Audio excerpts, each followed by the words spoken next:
What's going on, people? What's going on, people? We just getting started. Can y'all hear me out there in YouTube land? Just getting started here, y'all. My intro didn't kick off the way I want to. Let's do this right here.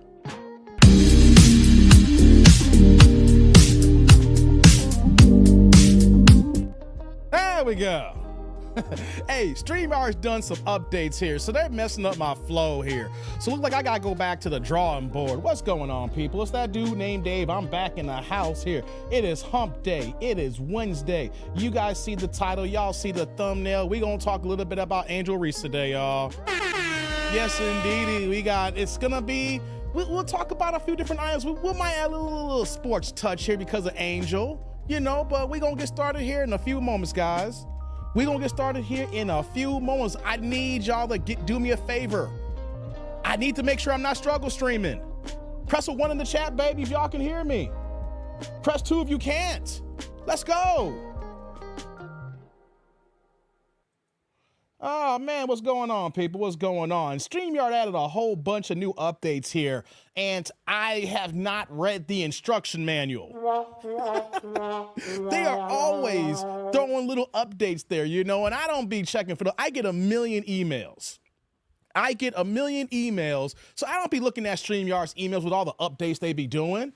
So they go ahead, I log in, and I'm seeing all kinds of stuff here. It's like, damn it, I gotta go back to school to learn this new stuff? Oh, don't worry about me. That's just my problem being a damn streamer, being a YouTuber, being out here in this content creation space. But before we get started here, let's get the particulars out the way. How's everybody doing? I'm that dude named Dave. Welcome to TD&D Live. This is my YouTube channel. This is where we handle dick nanigans. This is where we talk about pop culture. This is where we talk about relationships. This is where we talk about my FBA brothers and sisters in the B1 diaspora here. We keeping it cooking. We kicking it rock here. You know what I'm saying? So here's what we're going to do here. Let me get my intro stuff out the way. I won't be long here, right? And then I'm going to holler at the regulars in here, and then we'll get started, right? Been a lot of crazy janky stuff going on here. But before we get started, like I said here, press the damn like button, okay?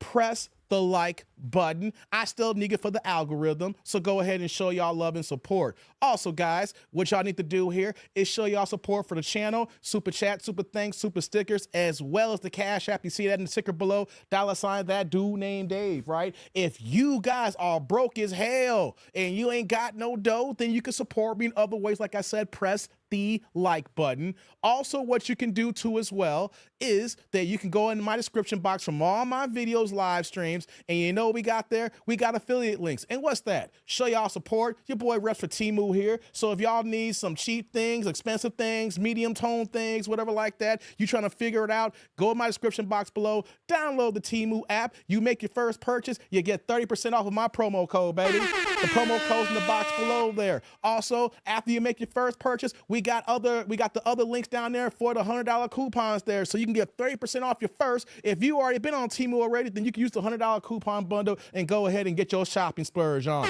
Shout out to Temu. No Temu hate here. We rock with Temu. They rock with me, man. It's been a nice little partnership, okay? We throw a little something out there for y'all, and y'all come back and throw it right back at me. So that's the game plan, baby. Also, if you're trying to be a streamer, YouTuber, do stuff on Instagram, Facebook, Rumble, you name it here, try StreamYard, guys. This is how I do all my content here.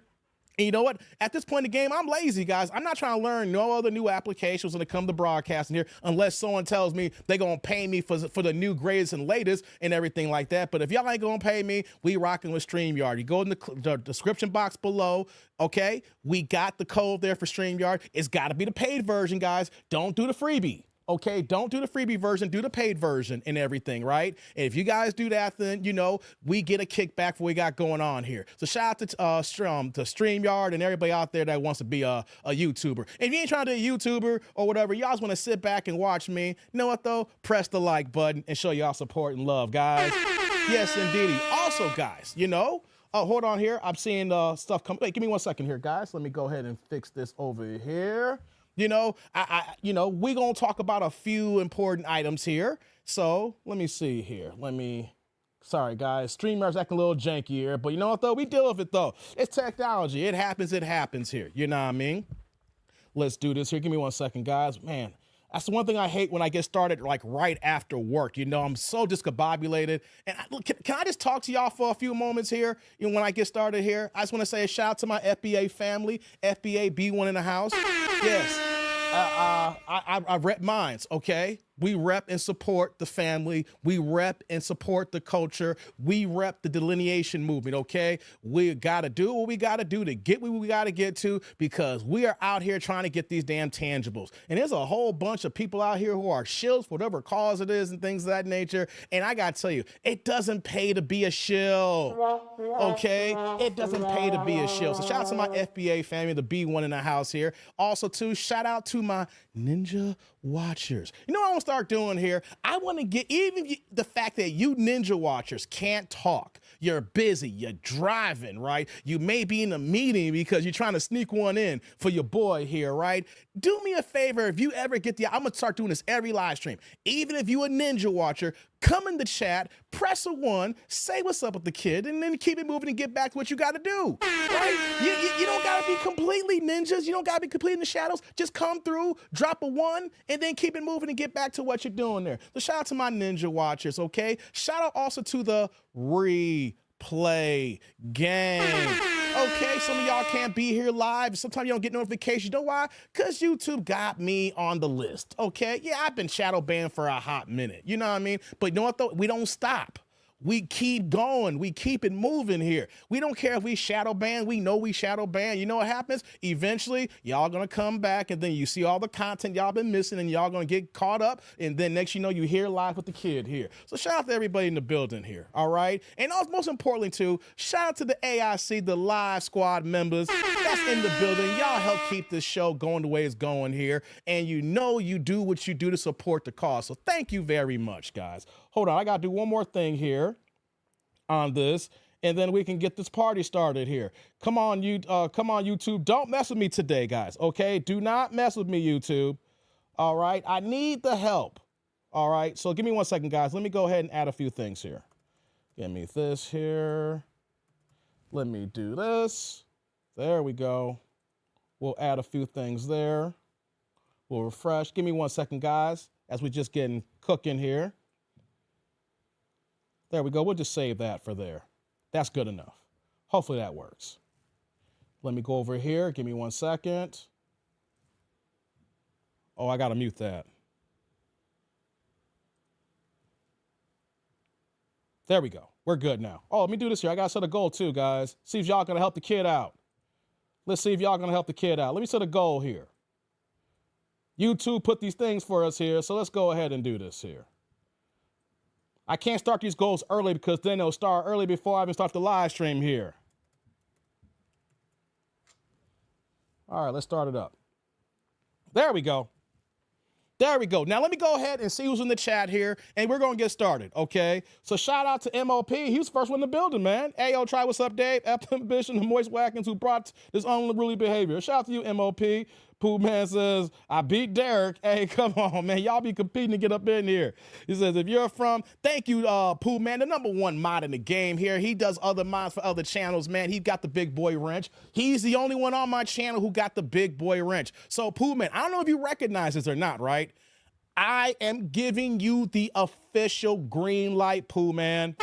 See, there's everybody who rocks with me got wrenches. You're the only one with the big boy wrench. So if you feel need to start cutting bait and start clipping cats here, right? Just let me know before you start clipping. You got that kind of power, Pooh Man. Oh, man. Yeah, shout out to Detroit in the house, man. Hey, while I'm going through the chat here, TD&D roll call, city, state, zip, area code, rep, where you from? You know where I'm at here, 630 Chicagoland suburbs, stand up. Yeah, let's get it started here. That's up. Follow me on Instagram. Thank you, Pooh Man. Got to see that here on X and Twitter. Yeah, hey, there was some issues with Twitter recently, guys. You know, I've been on Twitter lately. I've been talking. I'm trying to build. I don't like Twitter like that, but, you know, it's cool for the engagement. Having a little bit of fun here. Did you know there was a cyber attack on Twitter? What the hell is going on, man? Like, they over here bombing Tesla trucks. You know, they over here doing all these boycotts and strikes and not strikes, but you know, they're trying to protest at the Tesla dealerships. And then now, you know, there's a cyber attack on Twitter here. Man, they really going hard at Elon, ain't they? You know, hey, man, hey, we don't know what's going on with this here, man. That's right. You can show your love in the Cash App too as well. I got that in the ticker below. $ that dude named Dave. Thank you, Pooh, man. What's going on, Jurgen? Good to see you, man. It's evening time where he's at, man. Salute to Jurgen. Thomas in the building. Good to see us. We just getting started here right now. Who else is here? Look at Derek. He coming through saying you cheated. Derek, just stop hating. Derek, come on, man. It's not a good look on you. Stop the hate. All right. Jurgen says, claiming still don't mean getting. Hey, man. He said, DG, take it up with the man upstairs. That's right, man. That's what's up. Okay, we got a few ones here. Y'all can hear me, so the sound is good. I'm glad to hear that. Let's see here. TNT Sports Talk with a WNBA strike, and what leverage do they have? We'll talk about in a second here, Derek, man. I got a few things on my mind here. Thank you with the one here. What's going on, Indoor? How you living these days, man? Good to see you on this Wednesday. Hope all is well here. Said they lose $40 million, and we're going to get into it, Pooh, man. Yes, indeedy. What's going on, Jay Walker? Good to see you. Good to see you. Let's see here. Scroll down here. It says, good day, all. Appreciate that. Derek says, Dave, your hair looks like the Predator. You Hittite, you Canaanite, you Cushite. Why are you trying to quote the Bible with me, Derek? You can tell I got a haircut, right? Got a line up, you got cleaned up. It's a difference from Monday's live stream when you saw the locks are flowing, and then you see me get a haircut. And that's the reason why I didn't live stream yesterday. I had to get a haircut. Yeah, I had to get cleaned up. You know what I mean? We'll talk about that in a second. I got a few things in my mind here. Says, my mom be using your coupon. She shop Temu all the time. For real, Pooh Man, thank you. Appreciate the A, Pooh Man. Hey, tell your moms I said what's up. Not in a bad way. That didn't sound right. I didn't mean to say it like that. That sounded bad. As soon as I said it, I was like, hold on. I didn't mean to say, yo, tell your moms I said what's up. No, I ain't that diabolical, man. No. What I'm trying to say here, Pooh Man, is tell Mom Dukes I appreciate it, and keep cooking with me, all right? I didn't mean to do that to you, man. Hey, stop it. Come on, Derek. Oh, Lord, stop it. So you Targaryen. Hey, man. Game of Thrones. I'm waiting for Game of Thrones to come back, man. Or House of Dragons. He said House of Dragons called Dave. They want their hair back. Hey, are you upset that how luscious my hair grows? I mean, I'm not follicle deficient. Like I said, my God loves me better than your God. Hey, that's when people trying to hate on my hair, because this has been only 4 years in the making. This is only 4 years, like no special tricks, no juices and berries, not ultra perm, just natural, just natural basic genetics here. And y'all just be hating on the kid, man. Just love the luscious, baby. Love the luscious, okay? Yeah. You know the crazy thing is, Derek, I can cut my locks off today and I'll be back at it again in under a year or so. We'll be back at it again. So, man, stop hating, Derek, just because you can't do what I do, man. And it's just a hateration. So, damn, I spelled dragons wrong. That's what you get. Yeah, Cincinnati, Ohio in the house. Shout out to Ohio in the building. Yeah, 502. What's going on, Jimmy? Yeah, Jurgen 415XX Germany in the house. Shout out to Germany. East side of Detroit for my man Pooh Man. Midwest representing here. My man Terrence in the building. Salute Dave. Yeah, I see Dave. Are you gonna do an episode on Dr. Fubar? I might, man. You know what though, Terrence? I'm a lot of people send me a lot of content, and I like to at least have a good, knowledgeable conversation piece. When people send me stuff and I don't do it, it means I didn't get a chance to look over it, or I feel it might have been dated at the time.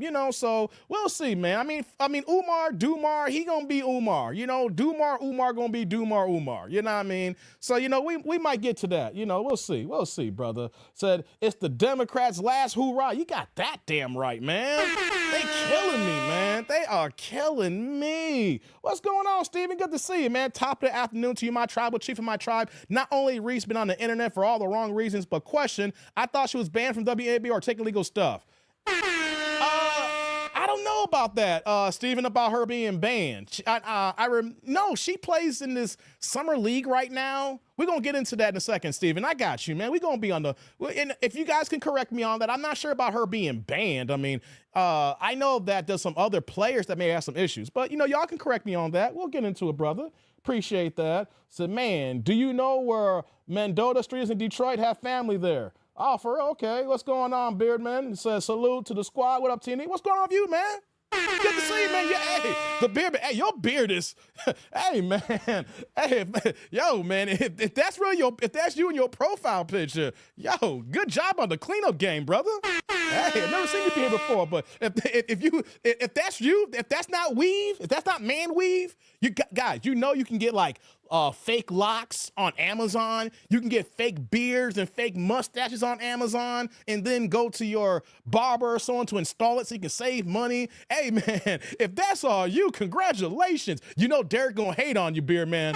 Okay, cats like us who ain't follicle deficient, Derek gonna hate on it, man. So salute to you, man. Good to see you. Mr. Gino in the house. What's going on, Gino? Good to see you, brother. Glad you came through. That's what's going on, man. Let's see here. Pool Man said she just spent $300 on Temu the other day. Word? Hold on. Let me update my counter here. Hold on. Let me log into Temu here. Let me see something here. Let me see. Did they update what I got here? Okay. No. Okay. It hasn't been updated yet. I'll check my counter in the next day or two. I appreciate you, Pooh Man. That's what's up, man. Shout out to the family over there, man. Hope y'all doing well. Let's say, Vince, what's going on, Vince? Good to see you, brother. Good to see you. Dorchester in the house, 617. Good to see you, man. Good to see you. The Almighty has locks, Dave. Shout out to you, Mr. Gino. Yeah, Derek don't like, that we being the, the origins, the image and likeness of the one himself, and he just mad because, God didn't bless him that way. That's right, Jimmy. Them Democrats. Yeah.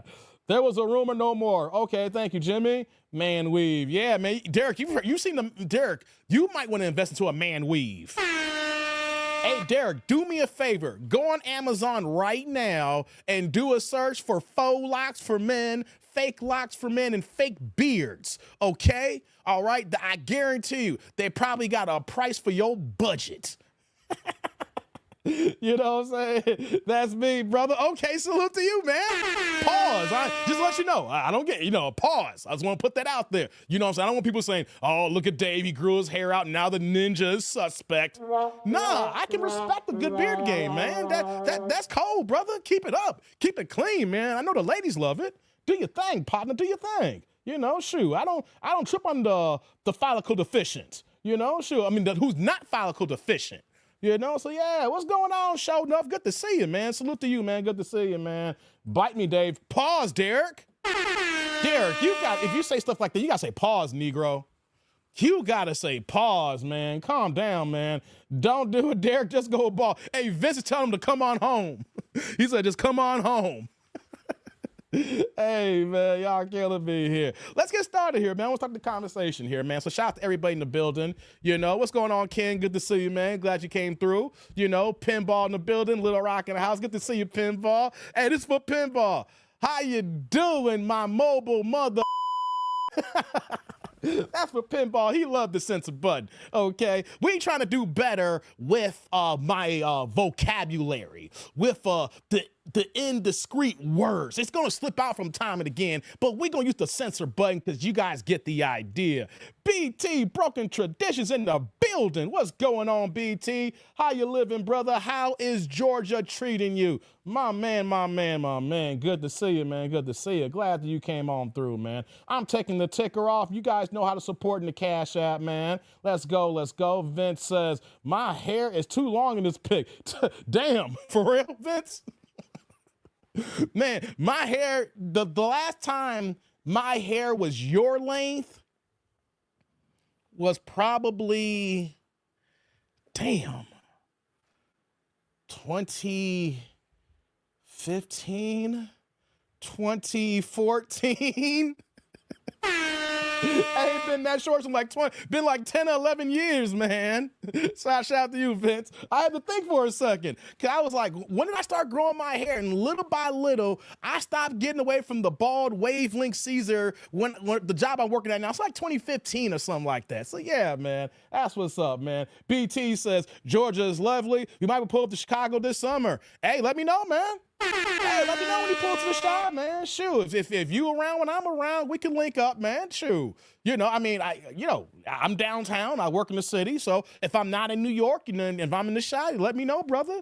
Hey, we can get a drink or something. Let me know, man. So, yeah, man, let's get this party started here. I appreciate everybody for coming through. Once again, I am TD&D. I am that dude named Dave. I appreciate y'all coming checking me out here. It is Hump Day, March 12th here as we do this live stream. Before we get started here, to let you guys know, I've already set it up here. So tomorrow is my birthday. That's right. We're doing the birthday live like we've been doing every year for the last 3 years. March 13th in the building here. It's not only my birthday. We send a special salute and shout out to the dearly departed brother, Kevin Samuels. He also shares the same birthday as well as March 13th. So if you guys see my channel, if you're not already subscribed to the channel right now, click on the subscribe button, turn on notifications. You know why? Because your boy Shadow Band, so don't be sending notifications out. So you got to keep refreshing that every now and again. So yes, we're doing the birthday live again tomorrow. We already got it set up. So if you go to my channel, hit the like button, send a notification, and pull up tomorrow. You know, we're going to rock out with your boy and your birthday here. I will be 45 years old tomorrow. You know what I'm saying? Technically, if you really want to know the exact timing, my birthday was March 13th, 1980 at 12:04 p.m. in Hinsdale Hospital, which is a suburb in Hinsdale, Illinois. To FBA parents, William Jordan and Doris Jordan from Kentucky and Mississippi, respectively. When we say Kentucky, Benham, Kentucky. When we say Mississippi, Hazelhurst, Mississippi. The lineage is where I'm at. South represent family of sharecroppers and farmers, baby. I put it all out there. I am not ashamed or hide to tell y'all where I'm from and where I originate. I'm not scared to tell y'all that I live in the goddamn suburbs.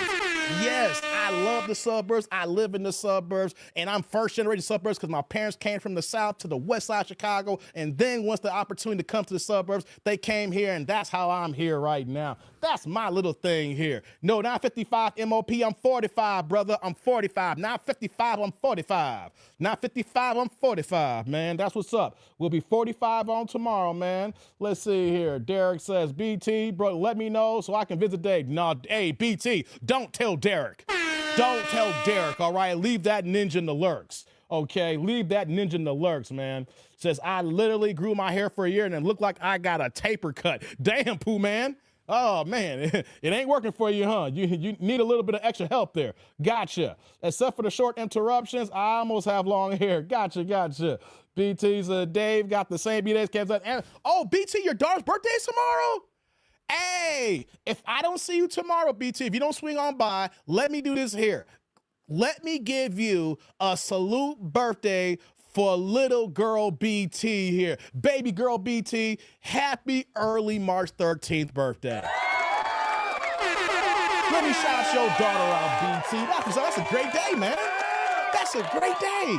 Hey, salute to BT's daughter as well. I might not see you tomorrow. You're a content creator. You know what I'm saying? You do your own content, so I know it's hard for other content creators to come through. You doing your thing. I don't know if you can be doing a video, but if I don't see you tomorrow, man, salute. Happy birthday to baby girl. How old is she, man? Congratulations. That's what's up, man. That's right, Pooh. 313. That's why I joke with y'all about that 313 in Detroit and Michigan. You know, y'all represent that 313. You ever hear me say that, Pooh? I said shout out to the 313 because my birthday's on the 313. Shout out to you, man. Thank you. We got the first holler of the day, guys. We're in the building. Check it out. Shout out to my man Ken Ward in the building, so he gets the initial. I love it when you make the chat turn colors. I need all y'all to help make the chat turn colors. My man Ken dropping the $2 holla, pressing the blue plate in the chat here, saying just salute Dave and happy birthday. Thank you, man. Appreciate you, man. My man Ken in the building. Hey, brother. Salute. Thank you for the holla. I appreciate you, man. Thank you. Right back at you with that super. Appreciate you, Ken. Thank you for that first holler, man. Y'all can do the same, man. Either do that or go on the Cash App game, baby. That's what we gonna do here, man. Remember, the birthday is tomorrow, not today. March 12th is March 12th. I am 313 to 313. Okay? Thank you again, Ken. I'm gonna leave you up for a little bit there. Let's see here, Ken. I was born and raised in Mississippi, moved to Oklahoma at 15. Shout out to you, Ken. Where in Mississippi were you raised at, brother? Yeah, so shout out to my granny, 1917, Greenwood. Hey, that's what's up, Pinball. Shout out to Mississippi in the house. That's where we from. Guys, when we talk to certain people who claim to be black, who claim to, like they said, they just like us, and then we ask them where they people's from, and they start getting all choked up, and then it's like, why you gotta ask all that? They ain't us, guys. You see how open I am able to tell my family and where we from here? I want to tell y'all that where my lineage is. I want y'all to know where I come from. Anybody that don't want to tell, they're scared because they do not like their homeland. So shout out to my peoples here, man. Shout out to my indigenous black people and my foundational black Americans here. That's what's up. Ken Word out here, Mississippi is rough. That's what's up. I'm 40 and 426. Shout out to you, MOP. And right behind you, Ken Ward, we got my man BT in the building as well, dropping the $5 holla, pushing the green plate in the chat. What you got for me, BT? Today is also my mom B-Day. Shout out to the March gang. Okay, brother. Hold on, man. We got to get the love out. No, man. BT, hold on, brother. Let's do it here. Hey, salute. Thank you for the holla. I appreciate you, man. Thank you. Right back at you with the holla. That's for the holla now, BT. Now, let me give your moms the birthday salute. Yeah. Shout out to all those marks in the game here. Hey, man, we got to show the love here, guys. BT's mom's birthday is today. His daughter's birthday is tomorrow. My birthday is tomorrow. Shout out to March 12th and March 13th, respectively. It's all love, BT. Hey, I don't know if your mom, if you ever talk about other content creators, BT, tell your moms happy birthday from Chicago, baby. It's all love, man. You see how the content creators, you guys, the tribe, you see how the content creators who rocks with me, you see how we get down here? Because I spot phony from fake. I only deal with real cats. I don't deal with the fugazi. I wear my emotions on my sleeve, so when I see fake or fugazi or just people who ain't solid and standing on they ones and twos there, I don't deal with it. And BT is one solid dude there. I'm cool with people who are solid, man. So shout out to you and your family, BT. That's what's up, man. Derek says my grandma's from the South. Shout out to your grandma, Derek. That's what's up. Ken says Cleveland and Ruralville in the Delta. Hazelhurst not far from me. That's what's up, Ken. My mom's born and raised in Hazelhurst. She went to Hazelhurst High School, man. My mom's sisters and brothers I still got family down there. I got to double check because I haven't talked to my cousin in a minute, but he's in Jackson and stuff. There's some other things. But yeah, man, shout out to the people in Mississippi, man. Trill Hill in the building. What's going on, Trill? Good to see you, man. Good to see Trill Hill in the building, man. Glad you slid on through. BT says, my brother, baby mom birthday. What? Hey, come on, man. Let me put this up here. My brother, baby mama, B-Day is too. Does she, hey, that's the baby mama, BT. So does she deserve a salute? Wait a minute, do you got nieces and nephews? Baby mama, yeah. So I know what though, I'll keep it peace, all right? Baby mama gets a holla too. BT, your whole family's in 2 days, man. That's a lot. Shout out to baby moms, man. We'll be nice today. Shout out to baby moms. Okay, shout out to baby moms. We'll be nice today, man. Ken says, my daughter B-Day was 2/25. My birthday is April 24th. Shout out to you, man. That's what's up, Ken, man. Good to see, man. That's what's up. ARP, Dave? Hey, why not? If they are, I get the mail all the time, but I throw it away, right? I need to open it now. If they offering discounts, only thing I'm turning down is my goddamn collar, right?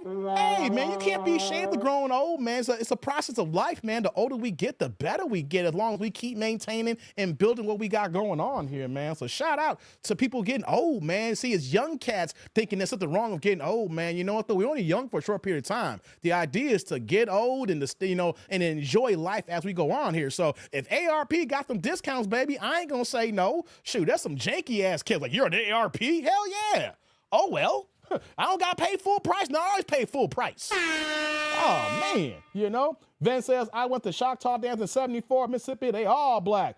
Yeah, you know what, though, Vince? Yeah. I need to do, I've been doing some lineage research of my family here, and I've gone back to the 1700s on my family. But one thing that it's been in my mind so much is my dad, when he was alive, talked so much about the Choctaws on my dad's side of the family. So that's another part of my homework and research, to find out about the Choctaws and to find out how much is prevalent in my family there. So that's part of my homework and research too as well. So shout out to you, Vince. Yeah, man, shout out to the Choctaws, man. I don't know for sure, but we gonna get that going here. Okay, let me do this here. All right, guys. Endorsers, there are a lot of benefits for baby boomers. Yeah, is my mom a baby boomer? No, actually, my mom is the last year of the silent age, I think, right? She's born in 43. So I can't remember, I don't think of course she was raised like come adolescent as a baby boomer, but where you're born is where it's at. And I think that she's like on the last year or or two of the silent age for my mom's, man. But shout out to the baby boomers, man. Vince says, they white now, Dave. Hey, hold on. Hey, Vince, come on, man. Why you make me laugh, man? Why you make me laugh, Vince? You funny as hell, man. So they all white now. That's them $5 Indians, Vince. That's them fun. Y'all know, hey guys, if you guys don't know the actual story when they say $5 Indian and why Vince said they all white now, go ahead and do your own research and homework about $5 Indians, and you'll understand what Vince talking about. They're all white now, Dave. You got that right, man. All right, guys, let's get this started here, man. Thank everybody for coming through. Let's get it going here. Just real fast. I thought I was gonna try to pull a live stream yesterday on Tuesday, but I took the day off, had to get my hair cut, had to get cleaned up and things of that nature. I gotta keep this more regular, because when you got long hair like this, when it grows at a certain space, you gotta keep it clean here. And I'm gonna do a retwist next week before I go to New York. Oh yeah, by the way, shout out to my New York peoples here. Like I said, I'll be in town in New York March 24th to the 20th. I'll be in town for the whole week, so shout out to New York, Lower Manhattan. Shout out to my New York people here. All right. If you look at the Choctaw, they're all chocolate people. Okay. Thank you, Mr. Gino. Yeah, that's what we was talking about that a second ago. Excuse me. So yeah, I thought I was gonna pull up yesterday, but you know what I did, guys? I gotta let you know something before we get into it here. I got my hair cut. It was a nice day yesterday out here in Chicago. Then I decided to, stop by Mom Duke's house, to see what's up. And because I got my hair cut so early, I said I could have live streamed. But you know what happened? Your boy was hungry. The kid was starving. So you know what I did? I took a trip to the old school spot, baby. Anybody who's an original knows what the old school spot is. I haven't sat down there in a long time. I went and got me the cheddar biscuits, baby. I got me the cheddar biscuits, baby. I went to, I know it's cheap seafood, I know, right? But your boy went to Red Lobster, right? And I sat down and I found out, I was like, wait a minute, Tuesdays is $20 pound crab legs? I was like, hey, if y'all know about Chicago and how much crab legs cost to get a holler for $20, I was like, man, I don't give a damn. Let me go ahead and sit down and get me these damn crab legs, right? So I'm enjoying the cheddar biscuits. I ordered me some scampies and some scrimps, and I got the $20 pound crab legs, not too bad. It wasn't great, you know what I'm saying? But hey, for that kind of price, $20, you can't beat it, right? I got me a drink, and I'm minding my own business. I'm trying to handle some things of that nature. Says Red Lobster's low grade trash, ain't it seafood? I know, PT, but it was still $20 for them crab legs, baby. And here's the thing, I know they were snow crab legs, but they were still damn good, man. It was only $20, man. Sometimes you need it on Tuesday night, man. It's like it's a Friday night with the wifey. You know what I'm saying? It's a Tuesday night by myself, right? So, hey, J&J Fish, I actually pass by J&J Fish when I get my hair cut, man. So I was actually thinking about they jumbo shrimp, right? Them jumbos, man, them huge, they're not even shrimp, they're like prawns, right? So I thought about J&J. I drove past J&J going to the barber shop. I passed J&J going to my mom's house. So that was almost on the register and I didn't do it, right? So check this out, guys. We're getting into the conversation right now. So I'm minding my own business, and, I'm eating my food and enjoying some alone Dave time, keeping some things going here, and the next thing you know, right, I get a comment. I get someone who comments me on one of my posts yesterday, because I've been dropping a whole bunch of posts and memes, things of that nature, you know, because I'll be in my little bag having fun with the ladies. Don't get mad at me, those post ladies, you know. So someone sent me a post. I'm paraphrasing because I don't have it up right now. Someone said, BFTB wants the smoke and wants you to pull up. For the words that I said on Fanon's boxing channel the other day.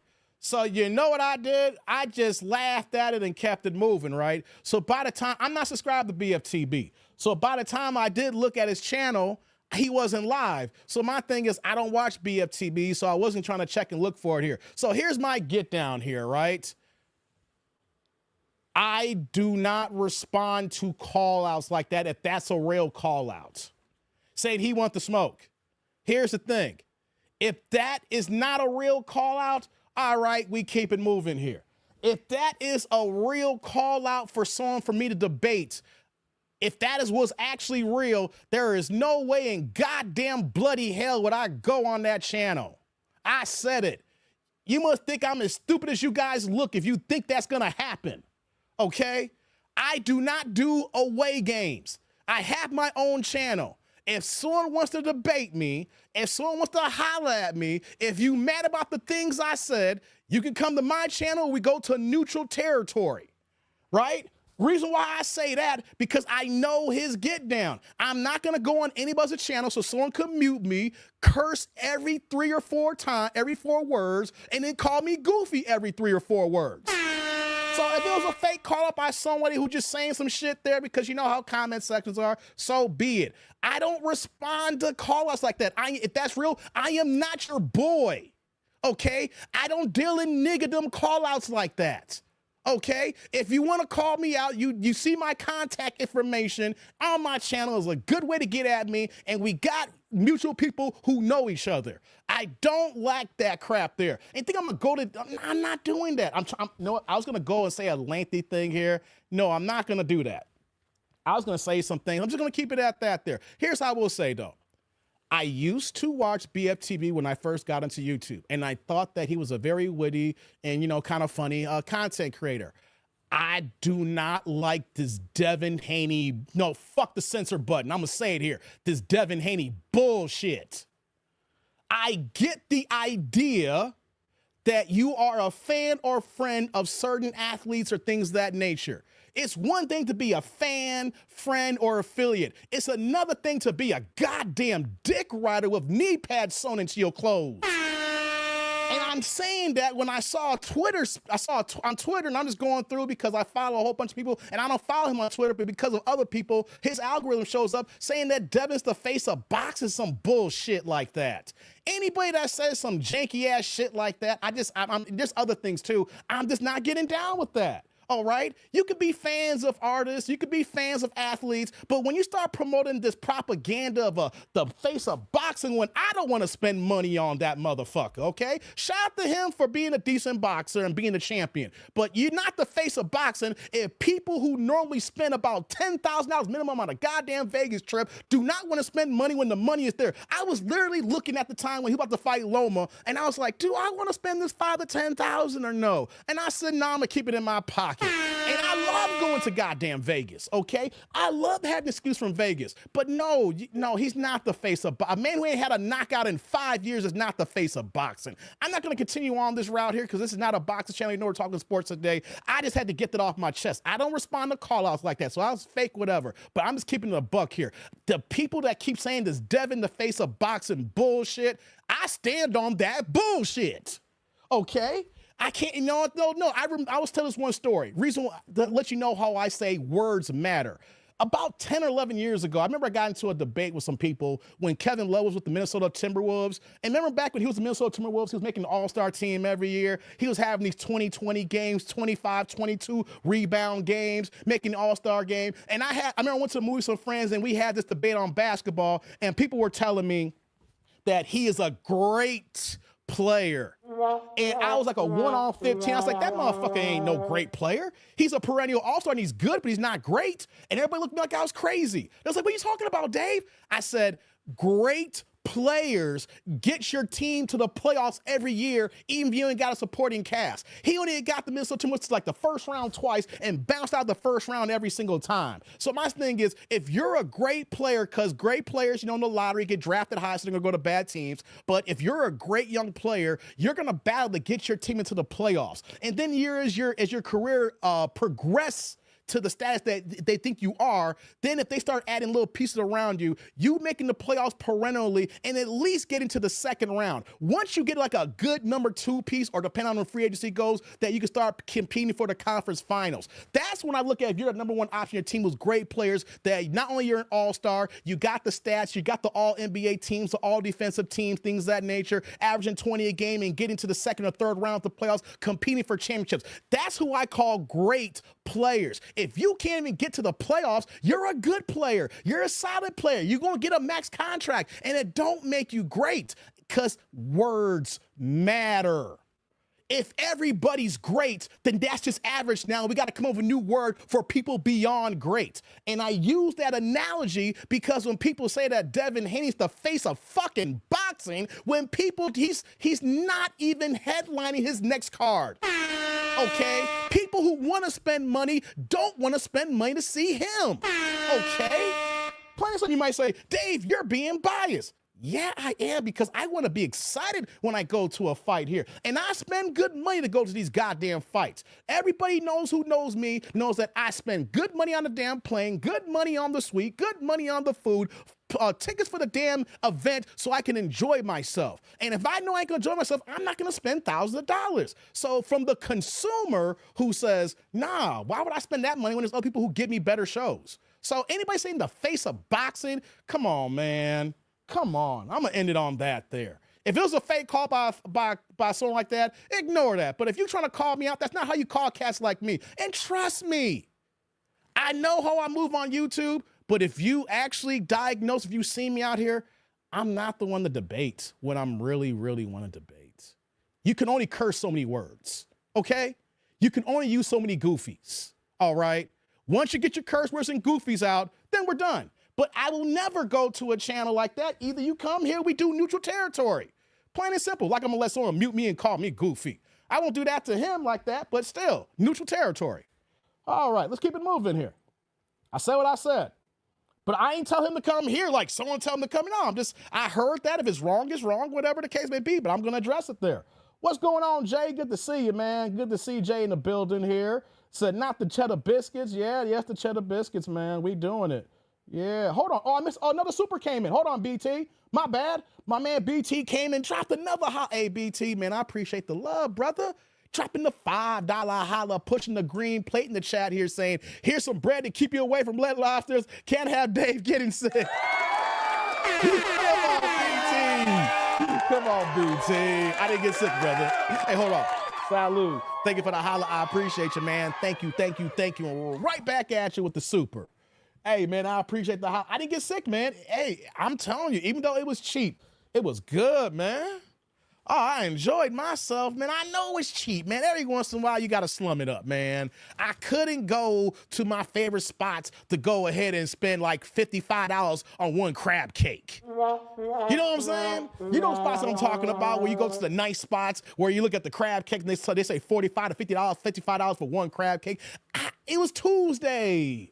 I didn't feel like doing Friday spending on a Tuesday. I've done it before, BT. I just said, I just want to be cheap, baby. I need some from the ocean. Appreciate you, man. Pooh Man said I'm not a cheddar biscuit. Hey, man, the women love the cheddar biscuits, dog. Pooh Man, you can get cheddar biscuits from the supermarket and anything. Yeah, you can make them now. Hey, what's going on, Alexander? Good to see you. Thanks for coming through. I see Alexander in the building. Just scroll down here. The word great is going around too loosely. Exactly. I can't stand it. He's great. No. What's wrong with being good? What's wrong with the fact that you're damn good? You know what I'm saying? But great, we got to reserve great for the greats. What's wrong with being good? People in this society today can't help themselves. I'm good. What's wrong with you? I said, you good, bruh? What's wrong? You know what I mean? Like, come on, man. We got to reserve the greats for the greats. You know? Wait, Dave. Wait, Dave spent good money on fights but eat Red Lobster? BT.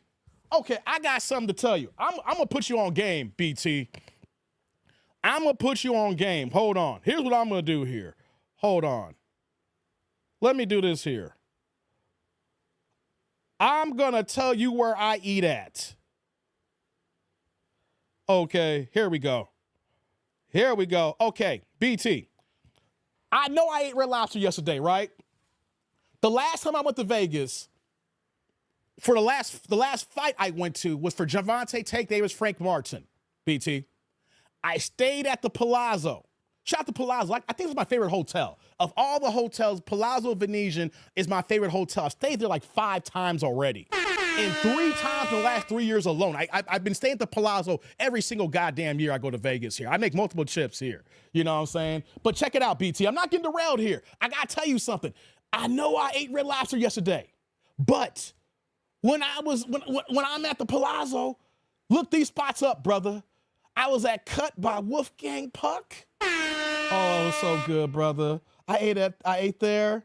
I ate at Mateo's. Oh, man, y'all need to look that up. Yardbird. Oh, man, I ate there, man. Where's the other spot there? Damn it, they're missing one.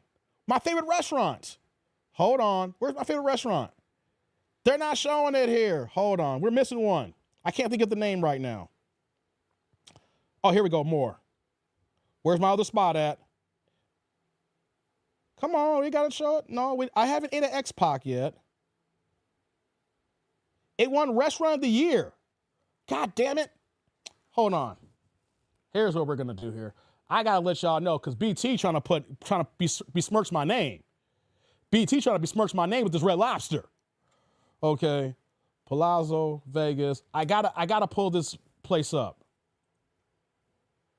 There we go. Hold on. Where I eat at here. Where are you at? Mott 32. There we go. Mott 32. Yeah. Yardbird. Yeah, Yardbird's my favorite fried chicken joint in Vegas at the Venetian, right? BT. You know what's some good ass food? It won Restaurant of the Year in 2019, and I've been eating there every year when I go to Vegas. Every time I go so far. No, not the $100 chickens at Resorts World, Pinball. The $100 chickens at Resorts World. You know what I'm saying? Shout out to the $100 chicken. All right, hold on. Do I still got that? Hold on. This is it here, guys. Hold on. Let me put this on the screen. That's the $100 chicken at Resorts World with the truffle mushrooms. That's what we eat when we go to Vegas.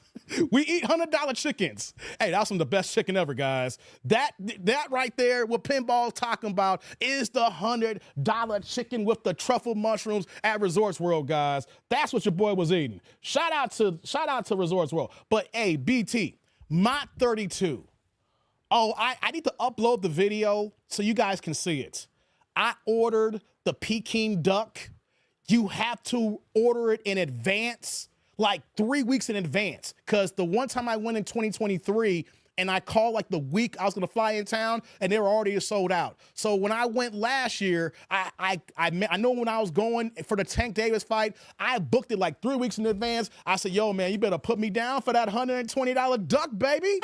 We got the $120 duck, man. Hey, BT, you don't know about that $120 duck. It'll change your life, man. I'm going to upload that video. It will change your life, man. So, yes, I will do Red Lobster. Because it's Tuesday, and I just got my hair cut and I didn't feel like driving. Your boy does eat good. So that's the only way I'm eating that if I can get comps from the casino. Sometimes, dude, sometimes you got to show off on them. Hey, BT, sometimes you got to show off on them. Okay, you got to show off on them, man. Hey, shout out to Jay Walker in the building. We got to get started now. Shout out to Jay Walker in the building. Thank you, dropping the $20 holla, pushing the orange plate. All right, now, what you got for me? 313, happy birthday, Dave, and rest in peace to the Godfather. Thank you for all you doing promoting healthy meal content we can direct our sons to. Shout out to the chat. Thank you. Jay Walker in the building. Hey, Jay Walker, salute. Thank you for the holla. I appreciate you, man. Thank you. Right back at you with that super.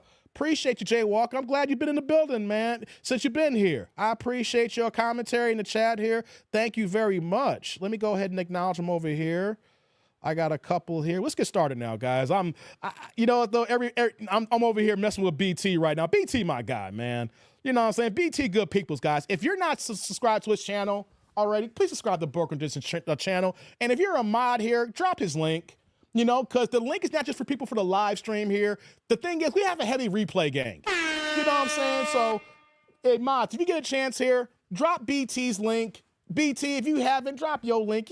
That's BT's good brother, man. So I see him cooking with wifey. I be seeing some of the posts on my algorithm, and I like, you know, the last time I was in this live stream, I was kind of cracking jokes, trying to throw him off kilter and everything like that. He was like, "Come on, Dave, stop." The last time, I think it was like late last year or something, and I was just like chilling, just like, okay, I'm a troll BT right now, you know. So I'm just messing with BT. BT, my guy, man. It's all love, brother. Good to see you that you came through in the building, man. What's going on, Alan King? Hey, Dave, them bitches got me. Got me damn.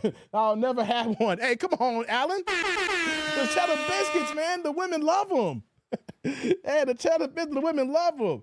Oh, man, come on, man. Hey, one more holler. We're going to get started here. Thank you, Jay Walker. I'll put it back up in a second here. We got my man Jay Gray in the building, dropping the blue plate here, the $2 holla, keeping it moving here. What you got for me, Jay? Happy birthday, Dave. I got a cool $2 to go in the pot. There we go. I love that, man. Thank you. Appreciate that, man. We're going to get started, man. Hey, Brother Jay. Salud. Thank you for the holla. I appreciate you, man. Thank you, thank you, thank you. And right back at you with the super. Let's get this party started, guys. Thank you. And thank y'all for the early birthday wishes. Hey, before we start the show now with Angel Reese, just you guys know we are pulling up live for my birthday tomorrow. It is out there. It's on the channel. It is available. I'm not taking the day off. We're going to kick it here in live and have some fun here, okay? So we're here today. We're here on Thursday, 5 p.m. Eastern. Already there. Shout out to y'all, man. Thank you very much, man. Thank you for the mods that dropping their link there. Like I said, guys, even though we may have a low turnout here because I'm being shadow banned, when people see that I drop one, we get the replay gang. And I always check the box in my YouTube studio for the live chat replay so you guys can see the chat here as well. So if you guys are wondering, if you come back into the replay, your live chat is here as well. So that's why I'm saying drop the links, because BT is good people, man. Here's the way it works here, the people who rock with me. If you're subscribed to me, you'll probably subscribe to these other cats as well, because if I rock with them, they rock with me. And we know it, though. We in this black content space to drop good content, not the shillery content like the Democrats and this other crap that we got going on here. We're not here for the shillery content. We're here for good content, entertainment, and for the black people that's here. And even if you're not part of the Black Coalition, but you an ally of us here and you sitting back and listen, good for you as well, okay? We don't hate nobody here. We just hate the fact that, you know, people want to cosplay and want to go ahead and jump in and out of our lineage. You know what I mean? Broken, so thank you. Hey, that's what's up, man. Mr. Gino says, Broken Traditions, I sub to your Rumble. That's what I'm talking about. We show each other love here. That's what I'm talking about, man. That's what's up. Let me do this here. Let's do this here. All right, guys, I'm just going to leave Jay Walker drop that big one. We're going to get started here now. Shout out to everybody in the building. So let's get going here, guys. I normally don't do sports here, but this is part of the lexicon, I guess, here, you know? So Angel Reese has hit the news the last several days, and I want to give my 2 cents on Angel Reese and the WNBA, guys. I don't know why I'm asking this question, but let's keep it a buck here. Everybody knows who Angel Reese is, right? Jay Walker says, for the record, I'm the person on the left on my pick. Hubs, Ninja watching everything. Salute chat. Thank you, Jay. Yes. I slip up. I always say him, her, because it's a male-dominated channel. I know who you are, Jay Walker. I just get slipped up because I talk to majority men all the time. Okay, so sorry for the slip up. Yeah, appreciate you. So, yes. Oh, shout out to hubby, too, Jay Walker. Hey, if he Ninja watching, hey, Jay Walker, tell hubby to come in the chat sometime. Holla at your boy. Holla at your boy, man. If that's your hubby, he's got to be good peoples. You know what I mean?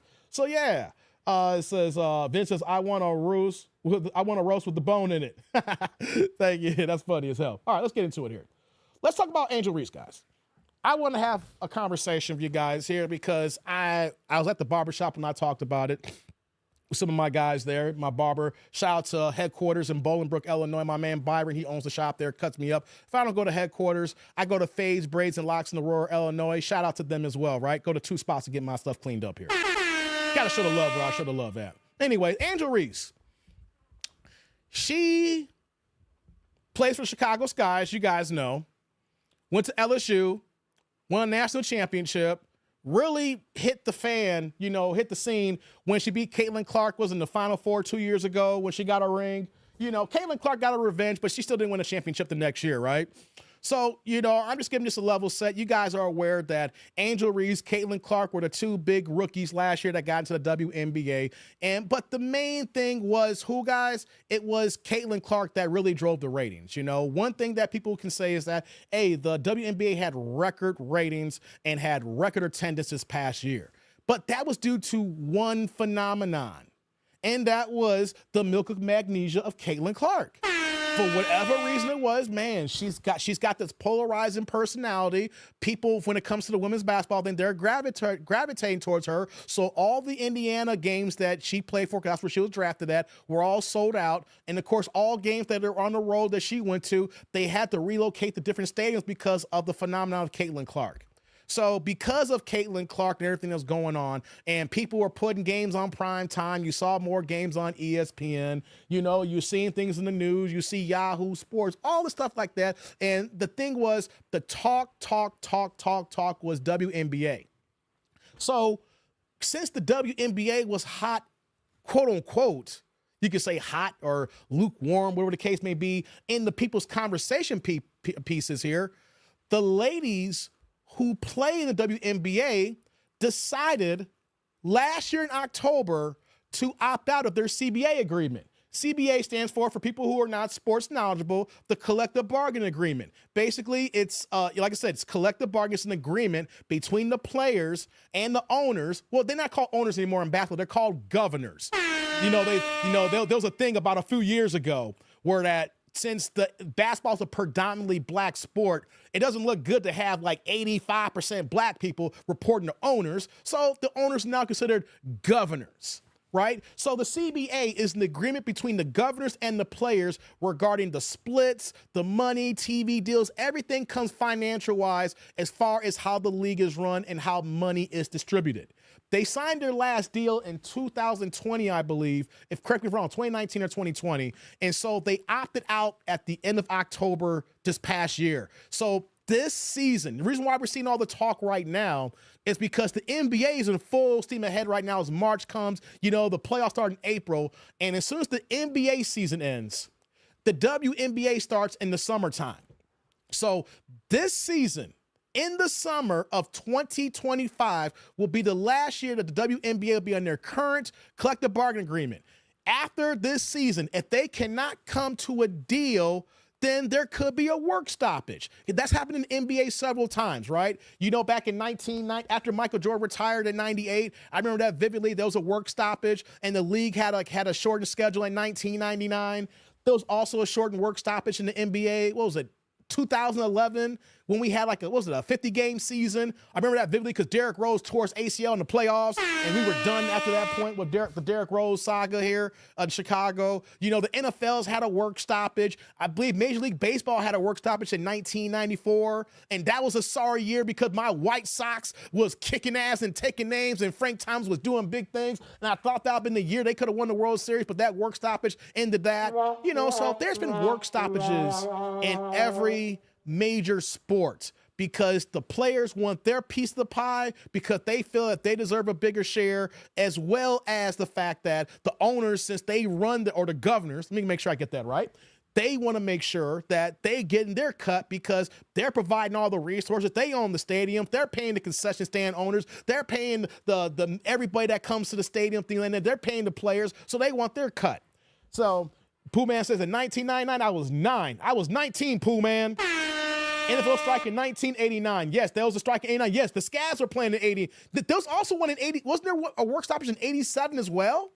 I'm trying to remember here, Vince. I believe wasn't there a work stoppage in 87 as well? Because they actually had Scavs in 87. If correct me if I'm wrong there. Shout out to the Scavs, But don't want to digress. So the situation here is the women, for the first time, has seen so much quote-unquote fanfare, quote-unquote people talking about them, quote-unquote trending on Twitter X, or videos, or being put on primetime spots on ESPN and things of that nature. And of course, when you're seeing quote-unquote record number attendance, they're saying, hey guys, we're hot now and we're getting underpaid. We're not making no money. So we're going to opt out and we're going to try to get better contracts because we deserve to get paid.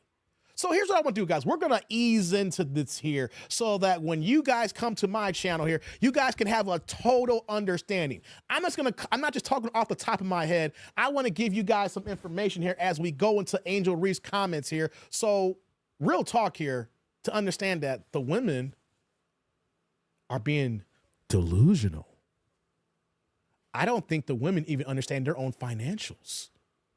I don't think the women really understand what the splits actually means when it comes to revenue, right? Because how do you pay employees? Because when you're an NBA player, WNBA player, you are an employee because the governors are cutting you a check. You are an employee.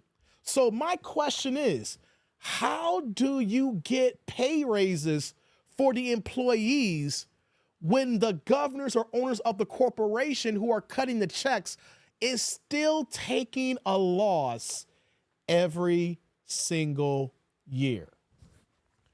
I can understand wanting to make more money. It's the human tendency. You feel you work, you deserve a living wage. But can you really say that you deserve a raise if your boss who cuts you a check is losing money? And then your boss has to go to somewhere else to subsidize him because he can't cover all the losses and he has to go to an angel investor. And who's that angel investor? It's the men. It's the NBA. The actually NBA male players are subsidizing the WNBA every year. Before I get into that part of the piece here, let me pull this article up here so you guys can understand the details here, right? Let me pull this article up here. This is from ESPN. And this article from ESPN is from October. So I want to go over this here so my squad, my tribe, we have a great understanding of the situation here, right? Let me pull it up here. Whoops. Oh, that's the chicken still. No more chicken right now. Shout out to the chicken, though, at Resorts World. So you see the article here. WNBA players opt out of CBA, salaries, long-term benefits among the focus here, guys. So let's go and get into this here. The WNBA Players Union announced Monday, this course is like 5 months ago, that the players will opt out of their current collective bargaining agreement with the league. The news comes the day after WNBA finals concluded with the New York Liberty winning their first title. The announcement isn't a surprise. It has been assumed that the players would opt out, which also they did in 2018 from the previous CBA. The current agreement was reached in January 2020. One of the major accomplishments for the league under Kathy Engelbert was that she took over commissioner in 2019. Scroll down here. Said the players had until November 1st to opt out, but made no announcement with the impact of the best of 5 WNBA finals resonating in the sports world. The current agreement lasts through October 31st. In July, the WNBA announced a new 11-year media rights deal featuring partnership Disney, Amazon Prime Video, NBC Universal. It is valued to be about $2.2 billion or $200 million per year, but future agreements with additional partners could bring the league's overall media deals close to $3 billion. Let's scroll down here. Women's National Basketball Player Association President I'm not going to try to pronounce her name, for Seattle Storm reference. The gains made by the league since the last CBA, which was in place the COVID-19 pandemic, is said the last time the right to move forward. This is a defining moment, not just for WNBA, but for all who believe in progress. Opting out isn't just about bigger paychecks. It's about claiming our rightful share of the business we built, improving work conditions, and securing a future where success we create benefits today's players. I'm kind of skimming over real fast, guys. Said a high anticipated draft class led by Caitlin Clark. Yeah. Now it says why the WNBA is opting out. With women's basketball growing enormously over the past couple years, all signs pointed to the WNBA opting out of the current CBA. The business side has been booming with ratings and attendance numbers, the best teams in the league seen in decades, if not ever. said the league's $2.2 billion media deal will fuel sustainable long-term economic model. The players see this as a moment to take the sports rise and turn into a transformational change and shape the league for years to come. With the surge of attention, accessibility, and visibility, of course, investment in dollars and most pressing thing to consider right now is how we use those dollars to routine to grow and value players. Not going to go into the rest of it here. Let me go back to Big Box here. Big Box here, right?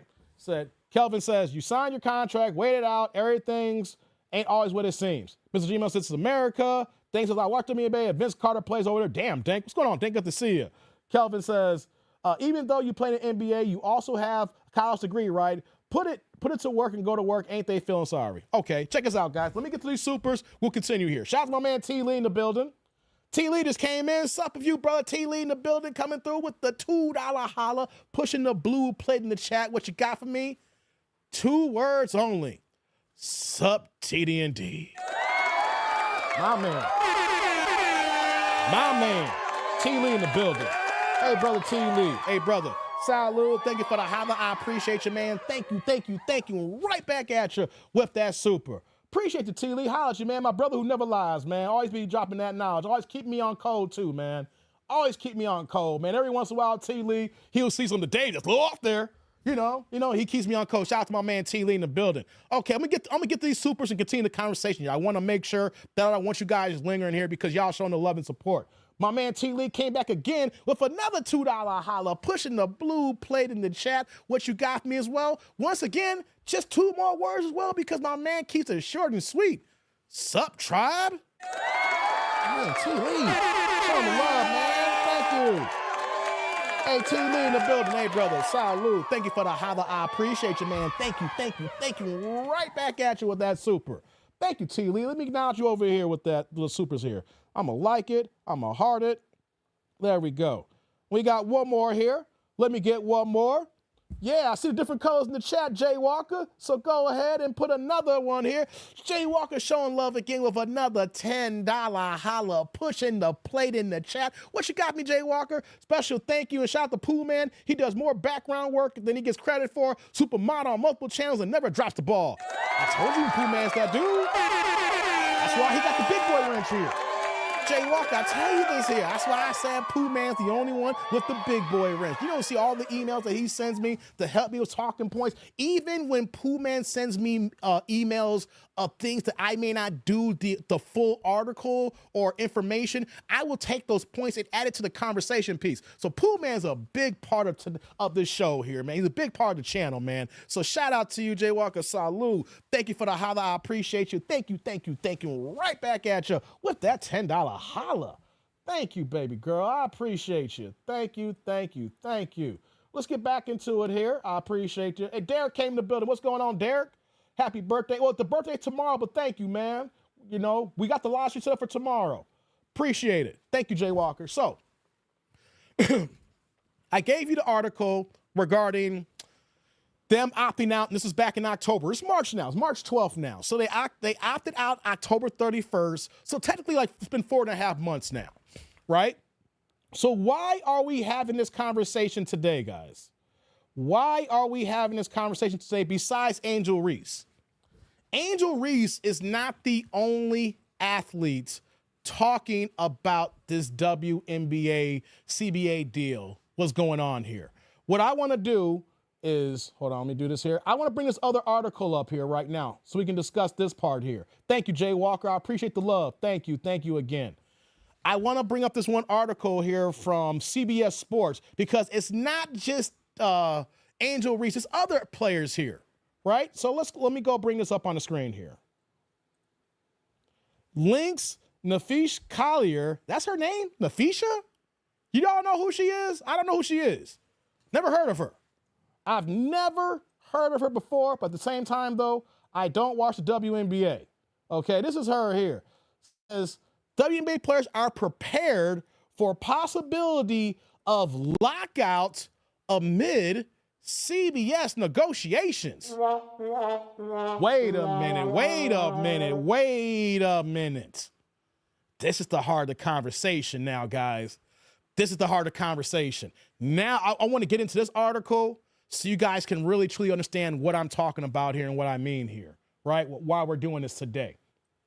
Says here, Minnesota star Nafisha Collier, I hope I got that right, I hate mispronouncing names, said during an appearance on CBS Sports, we need to talk that WNBA players are internally discussing the possibility of a work stoppage as they continue their negotiations with the league on a new collective bargaining agreement. While Collier said that no one wants a lockout, the players are prepared for any possibility right now. In October 2024, the WNBA Player Association announced its intention to opt out the current collective bargaining agreement at the end of the 2025 season.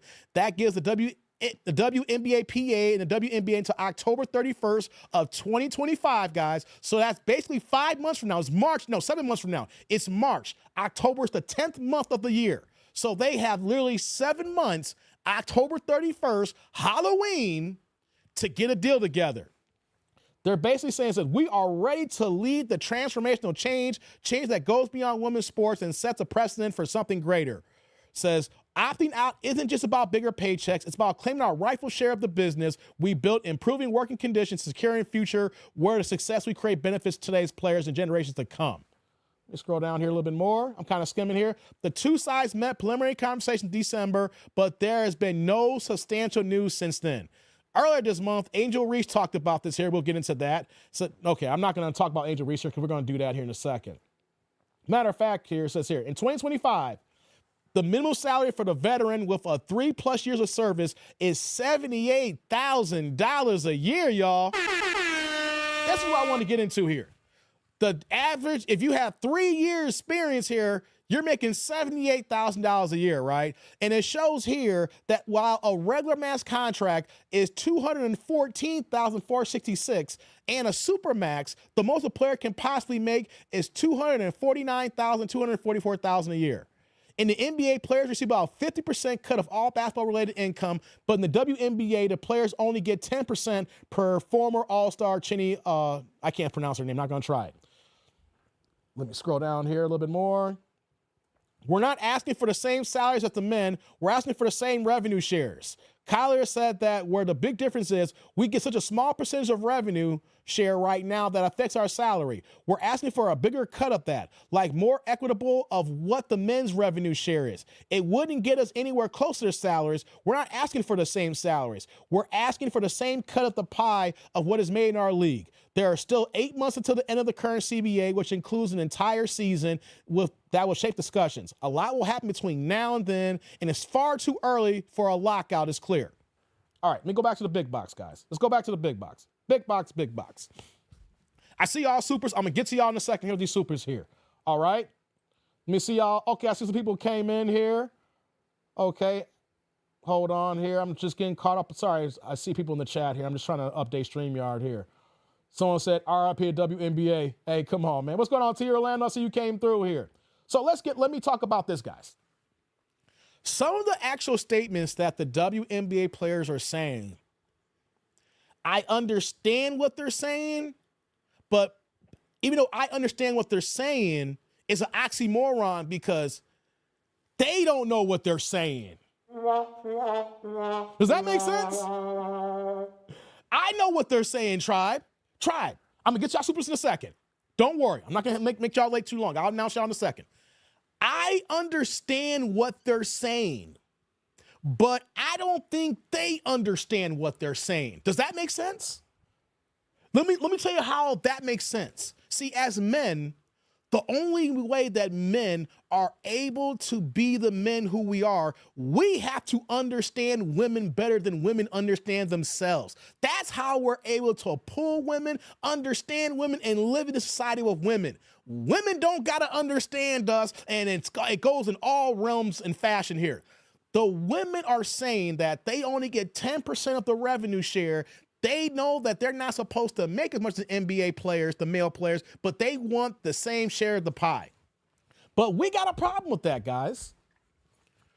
We got a problem with that because for so many years with this CBA, the last CBA in 2018, and their entire existence since 1996, the WNBA has turned a loss every single year.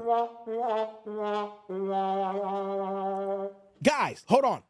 I'm not saying that they had a loss a few years. I'm not saying they had a bad stretch in the early 90s, early 2000s because it was an upstart league. And it said maybe in the 90s they didn't make a profit. In the early 2000s, but they're doing better. No. Since the first year the WNBA has been in existence, they have not cleared a profit. Never been in the black. They've always been in the red. So for people that don't understand, black is good. It's the one time black is good in finances. Guys, ain't that kind of funny? Black is always bad in all sectors of life. Oh, black people. Oh, look out for them. All this Chicago violence. Oh, no, these ninjas out here. All these black people out here. But when it comes to financials, it's good to be in the black and not in the red. Okay, and the black means that you're doing good. You turn the profit. You can go ahead and probably place dividends to your shareholders. You can cut checks out to the people who own stocks and things of that nature. You know what I'm trying to say? So, but with everything else in life, you black Negroes are bad. But when it comes to finances, we gotta stay in the black. Yes. But the WNBA has never been in the black. Another staggering notion here. I'm not making this up. And it's kind of funny that all of us know this information, but the women don't know this. Since 2010, the league has turned at least a minimum loss of $10 to $12 million a year from 2010 until this past year. Only reason why I say until this past year, because the 2024 season racked up $50 million in debt.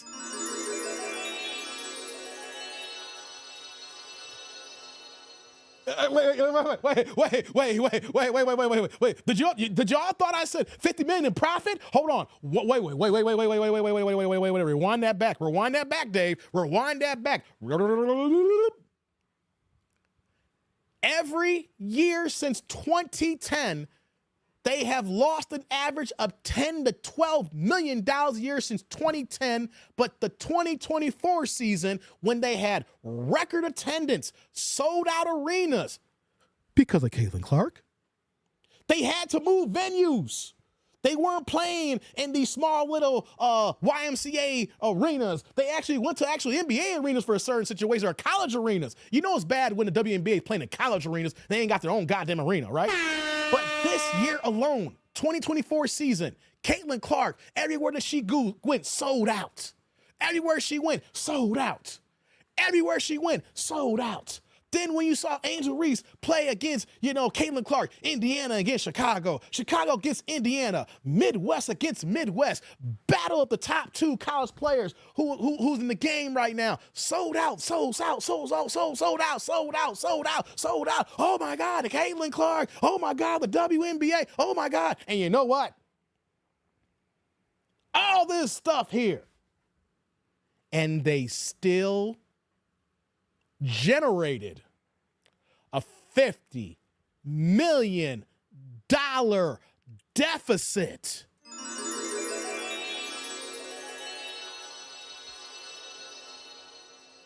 Wow.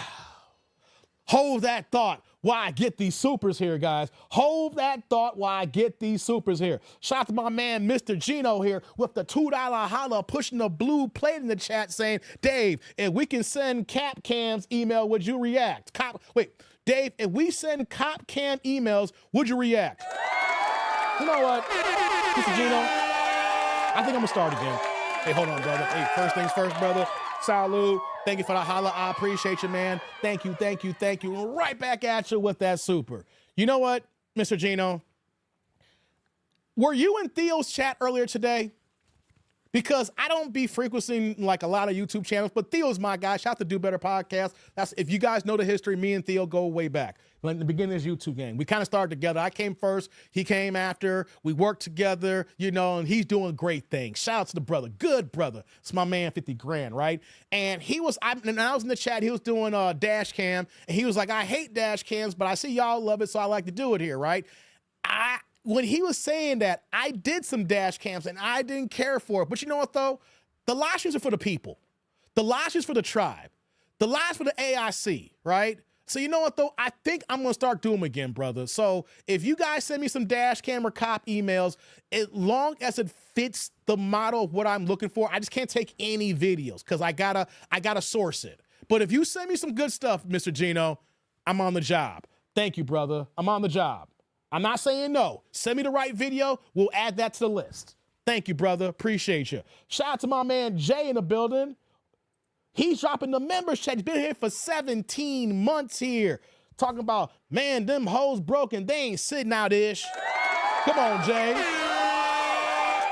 My man Jay been here about a year. Well, Jay has been here longer, been a member for a year and a half, man. So thank you for the member support, man. Shout out to the members out here, brother. Shout out to the members. And right behind them, it's my man that never lied, T. Lee, dropping the $5 holla, pushing the green plate in the chat here, saying this here. What you got for me? Sound like the NBA players should get the WNBA money too, since they're paying for the losing SSA league.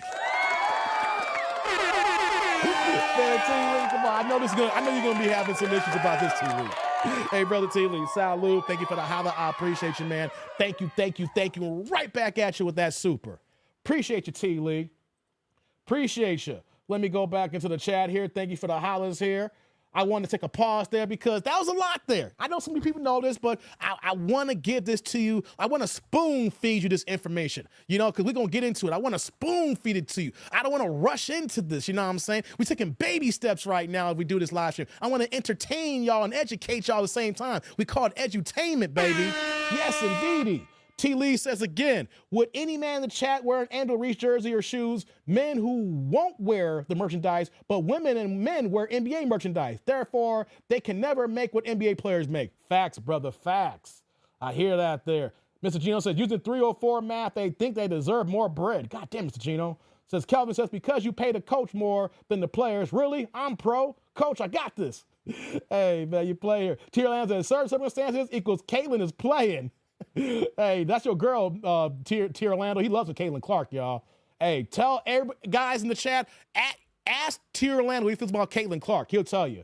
Peter in the building. What's going on, Peter? Good to see you. We boycotting through till I get my... Hey, come on, Tier Orlando. Go holler at him on the side. Yeah, Tier Orlando says, be a member for a year to eligible for a wrench. God damn, it's wild here. Hey, Angel Reese got to be the slowest brain dead person in the league. So check this out, guys. Let's get back into it. Thank you for your supers. So let me repeat once more again. Now, there's some layers in this here because they will get a raise. That's going to be a guaranteed fact. They will get a raise. But since 2010 to 2013, they lost an average of $10 to $12 million a year. So at the bare minimum, $10 million a year, right? From 2010 to 2023, you're looking at close to $150 million in losses, guys. Right? Then you add 2024 with the $50+ million loss. So since 2010, we can say on the low number bar that the NBA men, the players, and the governors have written a check for north of $200 million without seeing not one profit. And the women are saying that since everybody's talking about them, they deserve a raise. Now, check this out now. Since they did sign a new rights media deal, they will get a raise. So I can understand that with the new, here's the thing, guys. All jokes aside, I understand they should have opted out of the business aside, guys. They had to opt out in October. As soon as the league signed that new media rights deal, because Amazon Prime and NBC Universal, and I think one other network as well is going to be paying to broadcast their games for the next 10 years. So by that extra money, they had to opt out, guys. All jokes aside, we're going to clown them. Don't get it twisted, guys. We're going to clown them for the things that they're saying here. They deserve a raise only because of the media deal. Because the new media deal is more than the old media deal. So that makes sense to say, hey, if we're playing, then we got to opt out so we can get a cut of this media deal. So I'm not mad at that from a business standpoint, guys. ESPN, thank you, Thomas, and ESPN, thank you. So I'm not mad at that from the business perspective here, because why would you play on a current salary when you know for a fact that your boss is now getting new money coming in? So it only makes sense like, okay, we'll opt out, and the best course of play here, if I was the owners, if I was the governors, you know what I would say to the women? We have not made any money since we've been in the game. We're just sinking money into this here, and we're not getting a profit. The owners and governors are only being made whole. They're only getting their money back by being subsidized by the NBA. So they're not making a profit by being involved in this business. My thing is, when I come on YouTube, guys, this is a monetized channel. My mentality is a hustler. As long as I do a net positive, that's a win today. My net positive is, can I reach at least one person? Can I make one person laugh, one person think, one person have a thought-provoking the thought process, and at least make I don't care if it's 25 cents a day, $25, $250, or $2,500. Can I make a difference in a net positive? Whether spiritually, emotionally, mentally, and financially. If I can't do a net positive, I'm just wasting my time. So for the women here, have never produced a net positive from a profit margin standpoint. We're not talking about basketball. Because that's the problem with the ladies, guys. They keep saying this, we play the best brand of basketball. We're getting the most ratings. We're getting the most eyes. But what does that matter if the people are not paying except to see one player? Angel's still mad that she's not the face of WNBA, says Peter. Yeah. Tierlando, they automatically getting a raise because they're currently getting a percent. Yeah, exactly, Tierlando. That's what I'm talking about here. Thank you, Tierlando. Yes. So with the new media deal, it makes sense to opt out so that they can get a percentage, even if it's just the same percentage, because they only get 10%. So they had to opt out because even if they don't get a more percentage of the revenue share that comes in from the media rights deal, they had to, because the 10% on the old media rights deal is not the same 10% on this new media rights deal. So we can't grill them on that, guys. We cannot grill them. We can grill them on a million items. We got to give them that one, right? We got to give them that bone.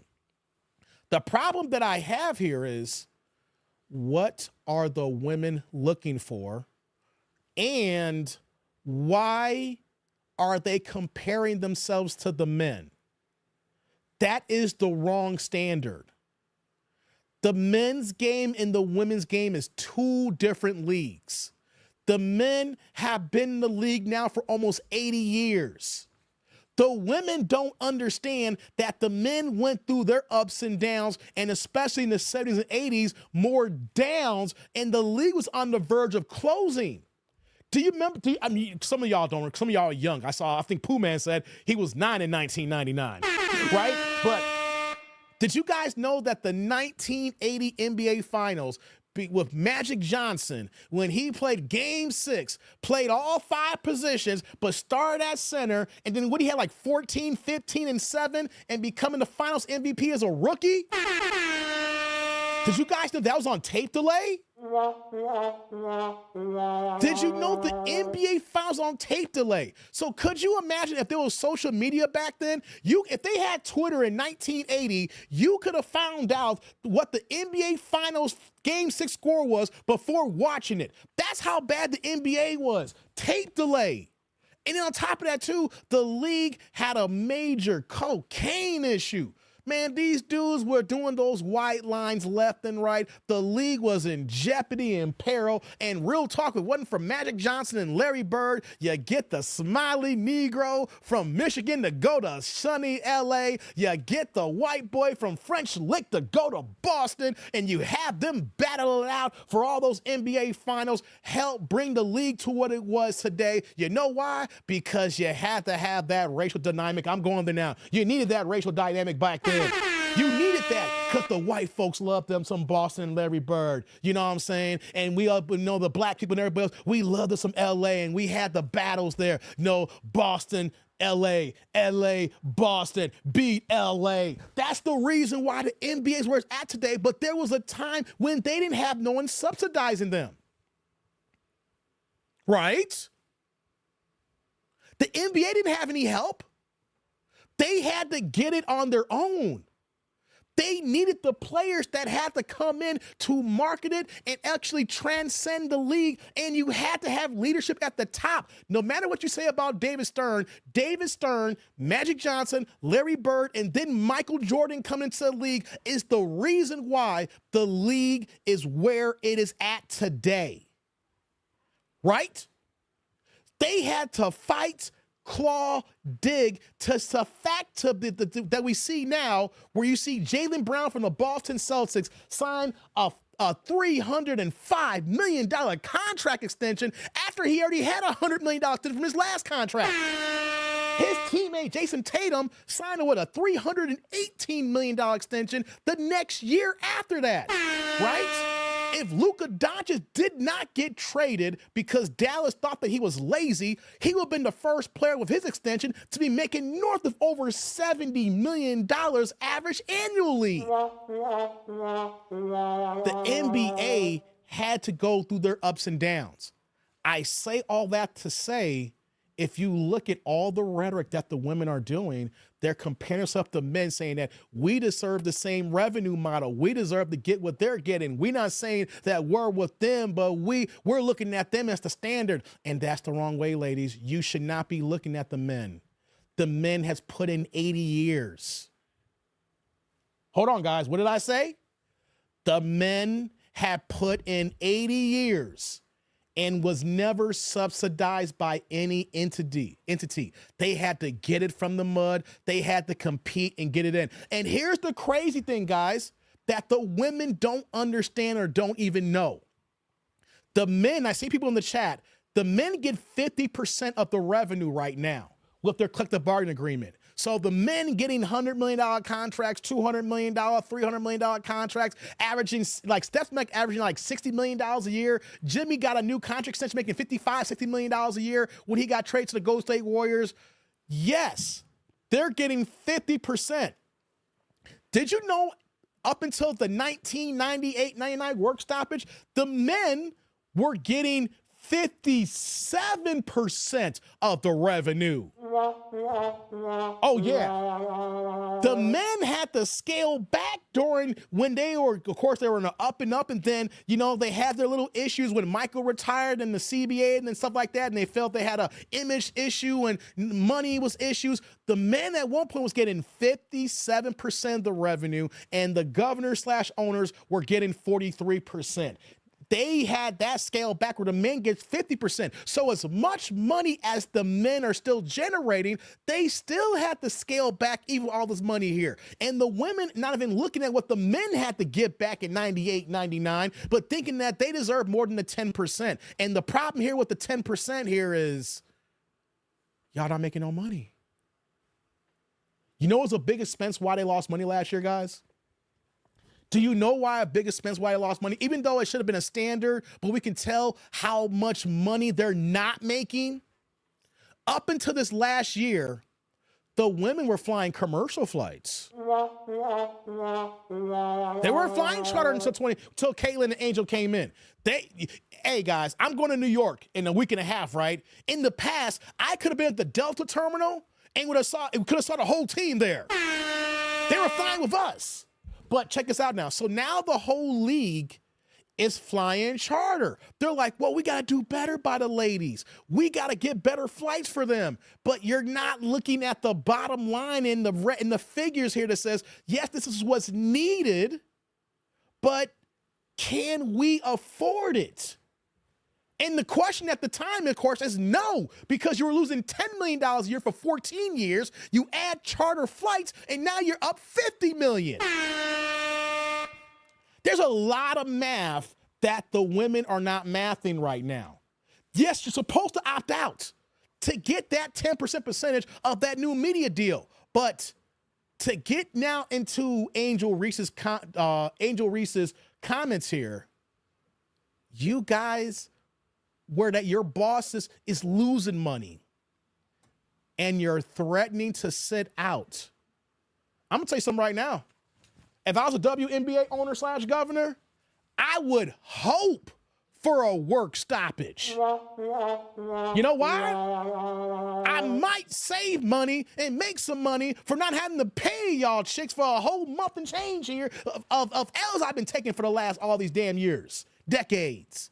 Having a work stoppage means I don't got to pay y'all, which means I don't got to pay the resources. I don't got to pay all the shoulder programming. I don't got to pay all the ancillary items that come along with the stadium, the lights, all the everything, the electricity, every miscellaneous thing that the owners / governors are on tap for, what all you got to do is play. That is a problem that the players are not understanding, that these owners, governors are responsible for everything here and taking L's, and they're saying, well, maybe we will sit out.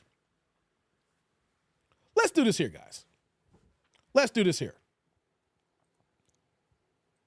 Let me pull this up here. I want to play Angel Reese's comments. I want to play Angel Reese's comments right now, so that we really can get a little bit more deep into the heart of the conversation. And I got a few more videos with this talk here as well, because it's really showcasing how they're being led astray into thinking that they have the leverage. I'm not saying that they should not negotiate more money. I'm not saying that. I'm a capitalist. I totally believe in getting to the paper, getting to that dollar. You know what I'm saying? But at the same time, though, we also got to be realists. We have to understand that we can't overplay our hand. We have to understand that if you don't have leverage, what are you really pushing for here? So let me play Angel Reese's comments here. She got her own podcast here. And here's one thing I will say before we play her comments. I think that pro athletes who are doing podcasts while they're still playing is doing a disservice to themselves. Hold on, let me repeat that again. I understand why they're doing their own podcast and starting their own platform and creating more money for them in the future after their playing days. But a lot of these athletes don't understand that some of y'all don't need no goddamn podcast. You see, some of our favorite players from the past, they stayed our favorite players, favorite athletes, because we never heard a word they said. We saw them play. We saw them perform. We saw them put their blood, sweat, and tears on the court, on the football field, on the baseball diamond. We will see a couple of clips of an interview, whether they're in their locker room or in the bullpen or things of that nature, or on the press media after the games. We got a little bit of that. Then you might get that one interview. Remember back in the NBA's Inside Stuff? Remember that TV show, NBA's Inside Stuff? You might get an interview with Ahmad Rashad and Willow Bay while they're hanging out in their hometown. You would get a little bit of that, but there was a level of mystery with yesteryear's athletes. So even though the athletes could have been dumb as a dumbass, we didn't know it. They could have been dumb as dumbasses, dumb as ever. Dumb as a box of rocks, because they never spoke. We didn't know it. We didn't know how ignorant they were. We didn't know how maybe misinformed they were. We didn't know how they may not be part of the people we should be rocking with. We had the level, like I said, thank you, Alva, the mystique was there. We didn't know it was a blessing. That this is athletes of yesteryear is the perfect analogy when we say ignorance is bliss. Right? When we say ignorant is bliss, what does that really mean? Ignorant can mean several different words. I've used it, and some people take it the wrong way. Ignorant means you're stupid. Ignorant means that you're dumb as hell, right? Also, ignorant can be the essence of not knowing. That's why they say ignorance is bliss. The essence of not knowing is blissful to the certain individual. And that is what we had with all our athletes, whether it was track and field. Remember Flojo in '88. You know what I'm saying? That when we're talking about female athletes in the black diaspora FBA, only time I saw FloJo before she passed away was interviews before the Olympics. Nothing more, nothing less. Right? Same thing. I'm here in Chicago with Mike. Mike gave interviews to Ahmad Rashad, but he didn't see him every day on the podcast. Nothing more, nothing less. T. Lee says, if people knew the asshole Jordan was and his people as well, it felt differently about him. True story, T. Lee. I was in the building when Michael Jordan had I told the story before. Michael, I was with my friend that passed away, Zoe, Dr. Zoe Stallings, rest in peace. Miss that girl every day, right? We were in the club one night at Ice Bar in Chicago. I think it was 2005 or 2006. I'm having a minor brain fart here. The Bulls were playing the Celtics. We were just chilling on a Saturday night. No clubs were popping, and we walk into the Ice Bar. That exact same week, Michael, the last time that he reconciled with Juanita, him and Juanita had just reconciled. T. Lee. Hey, T. Lee, Michael and Juanita just reconciled before the big divorce where he cut that check, right? This is the last reconcile. You know who me and Zoe saw that night around 10:45 p.m.? While we were just sitting in the cut drinking some Long Islands? Michael Jordan walks in with a backwards Kango, a tight white Jordan brand t-shirt, some Jordan brand jogging pants. I look up, he looking down at me because I'm short as hell and he's 6'6". I give him the head nod because I'm not no fanboy. I said, MJ. He was like, yo, what's up? He walks by to the bathroom, then he walks back to VIP. Hey, T. Lee. Guess who's in VIP? It wasn't Juanita. It wasn't Juanita. It wasn't Juanita. Michael had about 3 or 4 snow bunnies on each arm, y'all. Hey, Michael was dribbling in that snow. So yes, we in Chicago know how Michael get down. I'm not gonna tell you the story right now. I can tell you that when I went to the House of Blues to see Common perform, this is an old concert, like 20 plus years ago, when the Electric Circus album came out, and Michael was in the upper level VIP in the Chicago House of Blues, and he had a gang of women up there. Of course, we're not gonna tell that story today. We'll leave that for another day. But the point is that we did not know our favorite athletes. We did not know. It was a level of mystique. And now they all got podcasts, and we get to hear what they say, and we know that they don't have their financial advisors talk to them, or they're in their own goddamn bubble and just don't give a damn where the case may be. Listen, you're still on your period. Who the hell is JL? Who are you? Still on your period? You know what I need to do here? Who are you? Are you a troll? Is JL a troll, guys? Oh, you retracted it here. Yeah, you try to retract it here. Who the hell are you? I don't know who the hell you are, JL. You retracted on YouTube, but here's the problem. I still get it on StreamYard. Since I don't know who the hell you are, hey, Pooh Man, time that ninja out. Mods, time that ninja out. Clip him and let me know when it's done. Clip him and let me know when it's done. Clip that ninja. Let me know when it's done, people. Who clipping?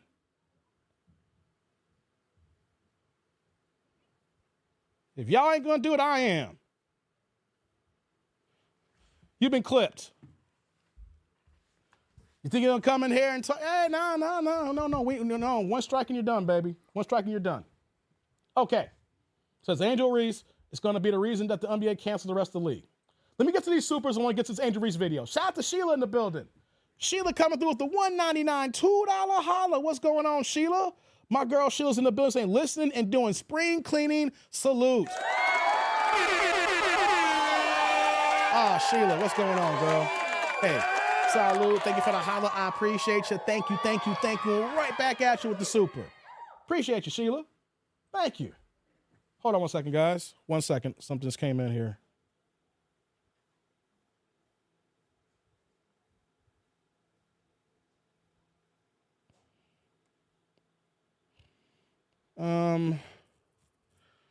Lord have mercy. It's my nephew kidding me up. Hold on. It's my nephew. I'll hit him back up in a second. I'll holler back at my nephew in a second. All right, guys. Thank you. Let me get these here. We're going to keep it going here. Shout out to my man Derek in the building. My man dropping the $4.99 $5 holla, pushing the green plate in the chat. What you got for me saying, haven't watched a game yet, Dave. I haven't either. My man Derek in the building. Hey, brother. Salud. Thank you for the holla. I appreciate you, man. Thank you, thank you, thank you. Right back at you with that super. Appreciate you, Derek. Now, know what? I tell you the truth here. I tried to watch a game, and I couldn't get through it. I tried so hard, and I couldn't do it, man. And shout out to my man Lee Turner in the building. What's going on, Lee Turner? He coming through also with the $2 holla, pushing the blue plate here. But check it out. No questions, no comments. Lee dropped this holla for the straight love of the game, y'all. My man Lee in the building. Hey, brother Lee. Salud. Thank you for the holla. I appreciate you, man. Thank you, thank you, thank you. Right back at you with the super. Appreciate y'all, man. Here's what I'm going to do now. I'm going to play this Angel Reese clip. Sorry, guys. Let me just do this here. Let's acknowledge this over here. Whoops, I didn't mean to do that. Let's do this.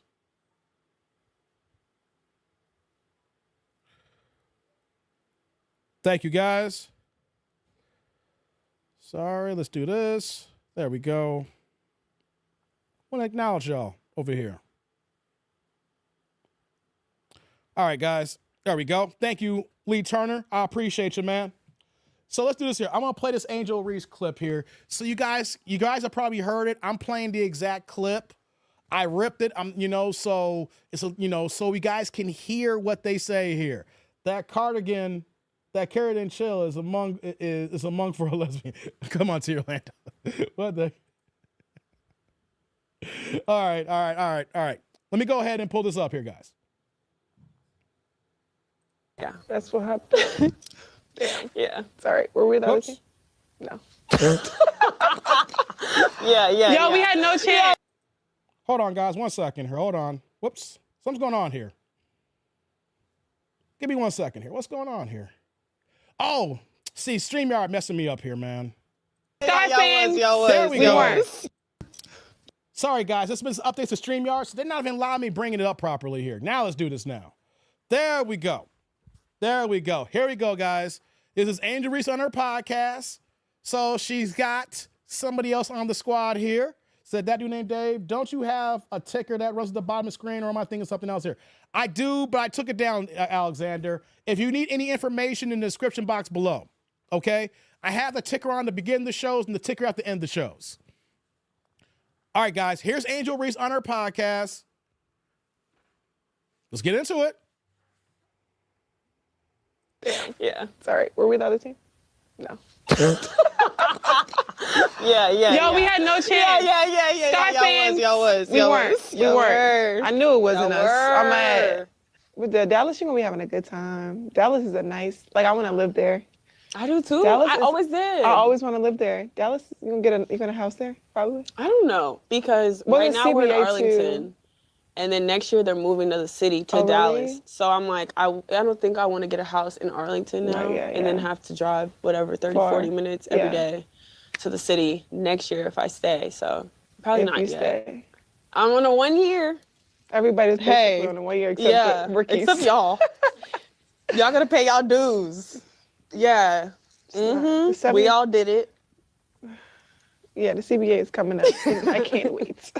Here we go, y'all. Girl, y'all benefited from everything. Y'all youngins benefited from NIL. What does that mean? We deserve more. Everybody. I agree. Everybody. I agree with that. But we got to get paid for consequences. Damn, we got to get it up. Y'all got to do something. Y'all got to do something. But the women coming in, not this year, but next year. Because the ones coming in this year will still be on the rookie contract again. Mm-hmm. The ones that the year after, they're going to get more. They probably going to be making more than us. No, they are. I'm hurt. They are. I've been in the meetings. They are. I need to get in the field. You need to come to the meetings. I gotta get in the meetings because I'm hearing they don't give us, if y'all don't give us what we want, we sitting out. That's a possibility for real. Yeah. Why is that a possibility? If you don't give us what we want, we're going to sit out. That's a possibility. See, I've been in several negotiations before, for work too as well, guys. I can honestly say that even in my current position, I was negotiating so many different things. If you're coming from a position of weakness, then you really can't ask for what you want to ask for. It's all about doing good faith negotiations. You can't say deserve what we deserve here, because technically, if it wasn't for the men, you would not be playing basketball. If there was not men to drop over $200 million in subsidies in the last 15 years, the league would be out of business. So just reason why I'm stopping there is that mentality of give us what we deserve. You really, when we talk about deserve, that's a very crucial word here. So when we say deserve, what do you mean? What are you earning? What are you bringing to corporate America? What are you adding the value so that my boss can actually cut a check and doesn't go into deficit or a loss here? It was kind of a possibility on the last one, but like now I feel like just with the leverage that you know we have right now, and what leverage do you have right now? You see, imagine, guys, imagine if LeBron James was on his podcast with JJ Redick. Remember JJ Redick doing a podcast before he became the Lakers coach this past year? Imagine last year, before JJ Redick became a coach, him and LeBron are sitting down having their conversation on the podcast here, and it comes to the CBA. And the NBA has been hemorrhaging money.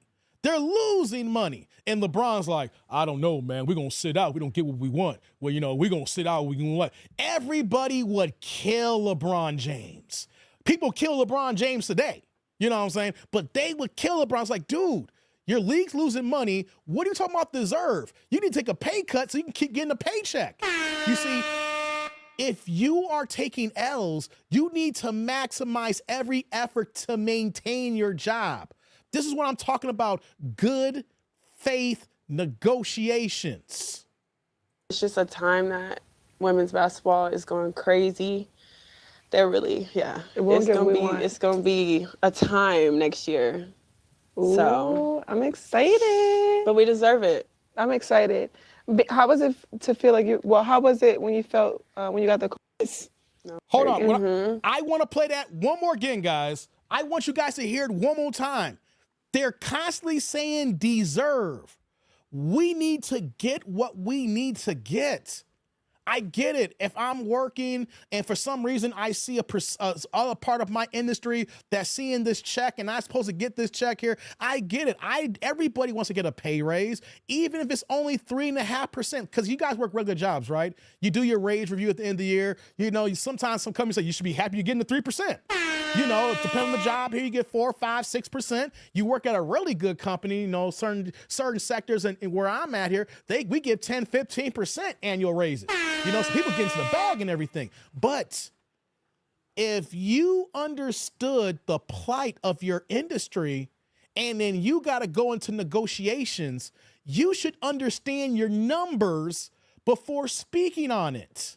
You should understand the value that you bring and that it's going to be good faith so that everybody's happy. But you do not hold the cards. You do not set the standard. It's not like because we had record ratings and record attendance that all this money's pouring in. You was making more money, but because of you guys making more money, somehow you guys generated more losses in the money.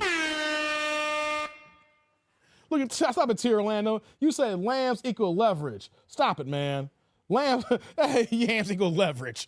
You need to stop, man. The NBA players better be able to write off their tax. I think it's a write-off there. I think because they're funding a company, there's got to be some legal maneuvers with their lawyers to write that ish off. But it's still cutting from their bottom line, Pooh, man. Even if it's a write-off, it's still coming from their bottom line that could be going to the players and the governors and everybody. When the NBA, they eat what they kill. Right, guys? The NBA generates a profit. So whatever they eat is what they killed. There's a difference. Let me play that part one more time, guys. Let me play this part one more time. Something. Y'all gotta do something. But the women coming in, not this year, but next year, or because the ones coming in this year will still be on the rookie contract again. Mm-hmm. The ones that the year after, they gonna get more. They probably gonna be making more than us. No, they are. I'm hurt. They are. Like, yeah. I've been in the meetings. They are. I need to get in the. I need to get in the field. You need to come to the meeting. I gotta get in the meeting.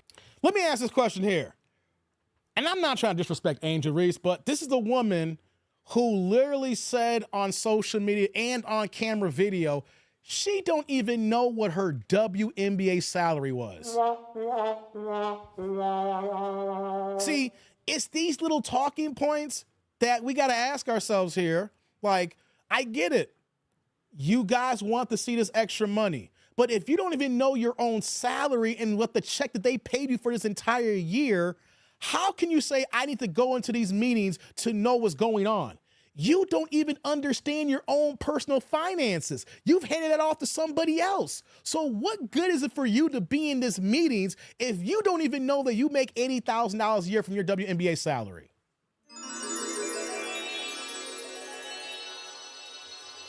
Right, guys? What does that mean? What does that mean you need to be in these meetings if you don't even know the checks that's hitting your own Chase bank account here?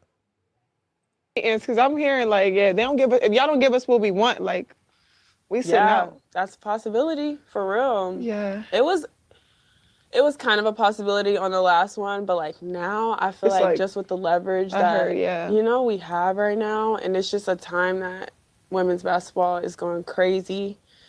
They're really, it's gonna be a time next year. Ooh, so I'm excited. But we deserve it. I'm excited. How was it to feel like how was it when you felt, when you got the call that you're most improved player? All right, we're done with that that clip there. Remove that from my studio. So that is the actual clip where they're just talking. There's, it's her podcast, just kind of cat talking, just, just shooting the breeze. But just even the conversation pieces, and I'm not here just to make this live stream just a complete hit piece on the WNBA. I'm just seeing a gang of grown adults who do not understand their financials and then talking like they're supposed to deserve things when in actuality, they're lucky to have a job. Guys, name me any company, any industry that's been in the game for almost knocking on 30 years to never make a profit and still be in existence. Never make a profit and knocking on 30 years and then moving and talking the way they do. You don't deserve things. I'm saying this as being as nice as possible. People don't deserve anything. You get what you get and what the work that you put in. When we think we deserve things and we don't get it, we feel entitled. When in actuality, if you didn't work for it, you don't deserve it. We're really an entitled society right now. T. Lee says they deserve a hit piece. Hey, okay, man.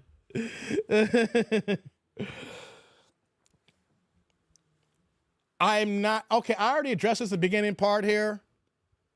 I am not an errand boy. We are content creators. I don't watch his channel. So if he wants to talk to me, he knows how to get at me. There's no ducking. I don't respond to niggadom. Okay? You think because someone says my name, I'm gonna run to their non-monetized channel? No. He knows how to get at me. I'm not a bitch where y'all niggas go up there where he calls y'all goofies and mute y'all and then kicks you off the platform. You must think I'm as stupid as you look. So if he wants to holler at me, he knows people who know me and he knows my contact information. We can go on neutral ground.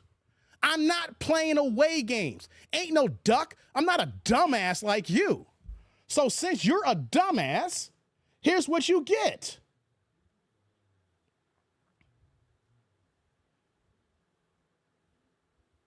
There you go. For any content creators who want to holler at me, I'm not running to your goddamn channel. This ain't a duck. You just think I'm stupid and want to think I'm an errand boy. No. You gotta understand, I entertain on YouTube, but if we want to get really, really serious, it's not a bait to be worth having because you're not going to call me all kinds of goofies and use every 2 or 3 curse words. Because once you're done all curse word out, then let's see how you really stand. Because all you guys are bought and paid for. You guys are shills. Okay? I'm not bought and paid for, so I don't run like when Bill Haney tells him to run or when Turkey Al-Sheikh tells him to run. So don't come for me like that. You come as me as a man. Don't come as me as a black man, as an FBA here. Don't come at me as no goddamn nigga. That's what y'all are, a bunch of goddamn niggas, okay? I'm not an errand boy. You can clip this here. I'm not a goddamn errand boy. Lord have mercy. What's going on, upper man? What's up? I'm kicking back in the whip, waiting for my daughter to get out of class. Good to see you back. Oh, yeah, I've been back, man. I've been back. You know, it's just, you ain't getting notifications because I'm shadow banned. You know, but we've been back. Yeah. I'm upset about knowing what's going on. I'm upset about not knowing what's going on, but I don't even know what. No, Teely, okay, here's the situation. I did it in the beginning of the live stream here. BFTB is a content creator in the boxing space here, and I said some things about him, right? So apparently, I don't watch him. I'm not subscribed to his channel anymore. I stopped watching him with all the bullshit, Devin Haney, Bill Haney bullshit with boxing, right? So I said some things about him on Fanon's channel. So obviously, someone is running to my channel, sending comments saying he's called me on his channel. But it's a failed call out if you know I don't watch you. So since I don't watch you, it's not a real call out. So I'm telling the people coming to my channel, if he's really calling me out, he knows how to get at me. I'm not a little bitch. I'm a grown-ass man. And I'm also not a goddamn sex offender. You think that I'm gonna run to a non-monetized channel who's a goddamn sex offender? No. You can get at me how you get at me, and we can meet on neutral ground. But I don't run to sex offenders, and I don't respond to nigga babble. All right, guys, we're back. We're back, okay? Having fun here. Appreciate the time here. So that's what I want to show you guys something here. You guys may have seen this clip maybe about a couple of days ago. Angel Reese is playing this summer league here right now. And yeah, man, Jay, it's nigga babble, man. You know, these guys talk a whole bunch of wolf tickets and things of that nature. And all they're going to do is just curse every 2 or 3 words, call me goofy, and mute me. Why would I go to a non-monetized channel where I'm going to get muted and called goofy and be in the chat full of niggas? I deal with black people. I deal with black men. I don't deal nigga babble, you know? Would that be considered nabble? Maybe, T-Lee, new word, nabble. You know what I'm saying? But hey, when cats say they want the smoke, see, that's what dumbasses do, try to run over there like that. You know, if you really want to do this like men, then holler at me like that then. But you know I'm not watching it. Not watching that. You know what I'm saying? So yeah. Hold on, what's this here say? Something happened over there. Okay. So yeah, talking about I'm ducking. I don't duck. I don't fear no man but God himself. I don't fear no man in this world here. Okay? I don't fear no man, especially a dude who's a goddamn sex offender. All right? Nah. Come at me differently here. You know what I'm saying? When you a sex offender, you think I'm gonna run to a sex offender channel? Lord have mercy. We can meet on neutral ground somewhere, but nah, I think I'm gonna go to a sex offender channel. Get your channel monetized. You know? So, okay. Back to our show. Back to Angel Reese. Back to WNBA and everything, right? I want to show you guys this clip. I might have to play this on repeat because this is what's going down here in the WNBA here, right? Let me do this here. Here we go, y'all. Hold on, damn it. StreamYard doing this crap to me here. Let's do this again here. There we go. Here we go, guys. There we go. Now we got it. Let's go. Look at this, guys. This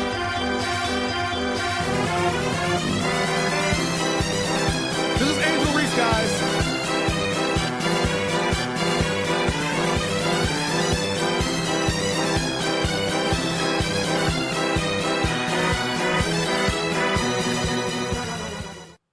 One more time. Let's watch it again, guys. They want to raise.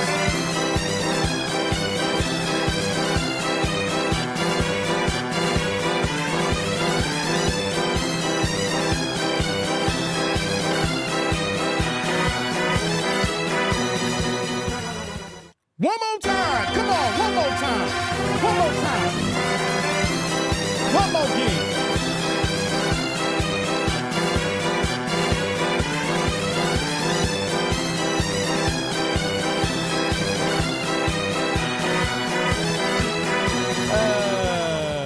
Shout out to the okay. We played that about 3 or 4 times there. How are you? They said they're playing the best brand of basketball, and every time I see her, she's missing crips. See, I don't know if it's the same where y'all played basketball back in the day, in the 80s and 90s. When you miss layups like that, we call those crips. Is that how old? I'm gonna be 45 years old tomorrow, right? So anybody who's hoopers, do y'all in other states say the same thing too? When you miss a layup, we say you missed that crip? Or is that a Chicago thing? Is that only a Chicago thing? Like you go to the lane and say, man, you missed that crip? What? Is that in any other state? Do y'all call it crips like that? Because that's a gang of crips that she missed. That's what we talking about here. Said Reese Lowlife here, huh?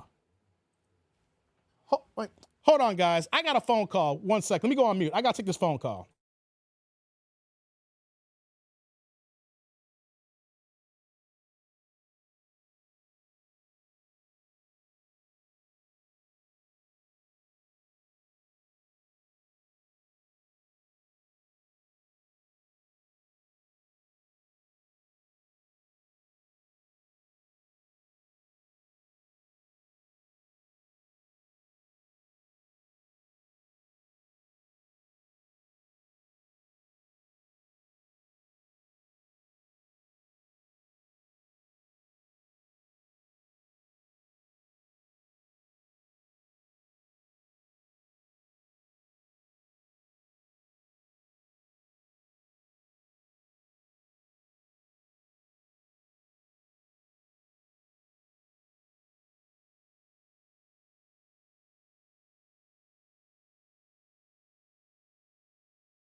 Family business, guys. Sorry about that.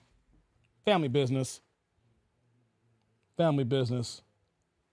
People know no disrespect. People know I'm working, and I can't be everywhere, every place.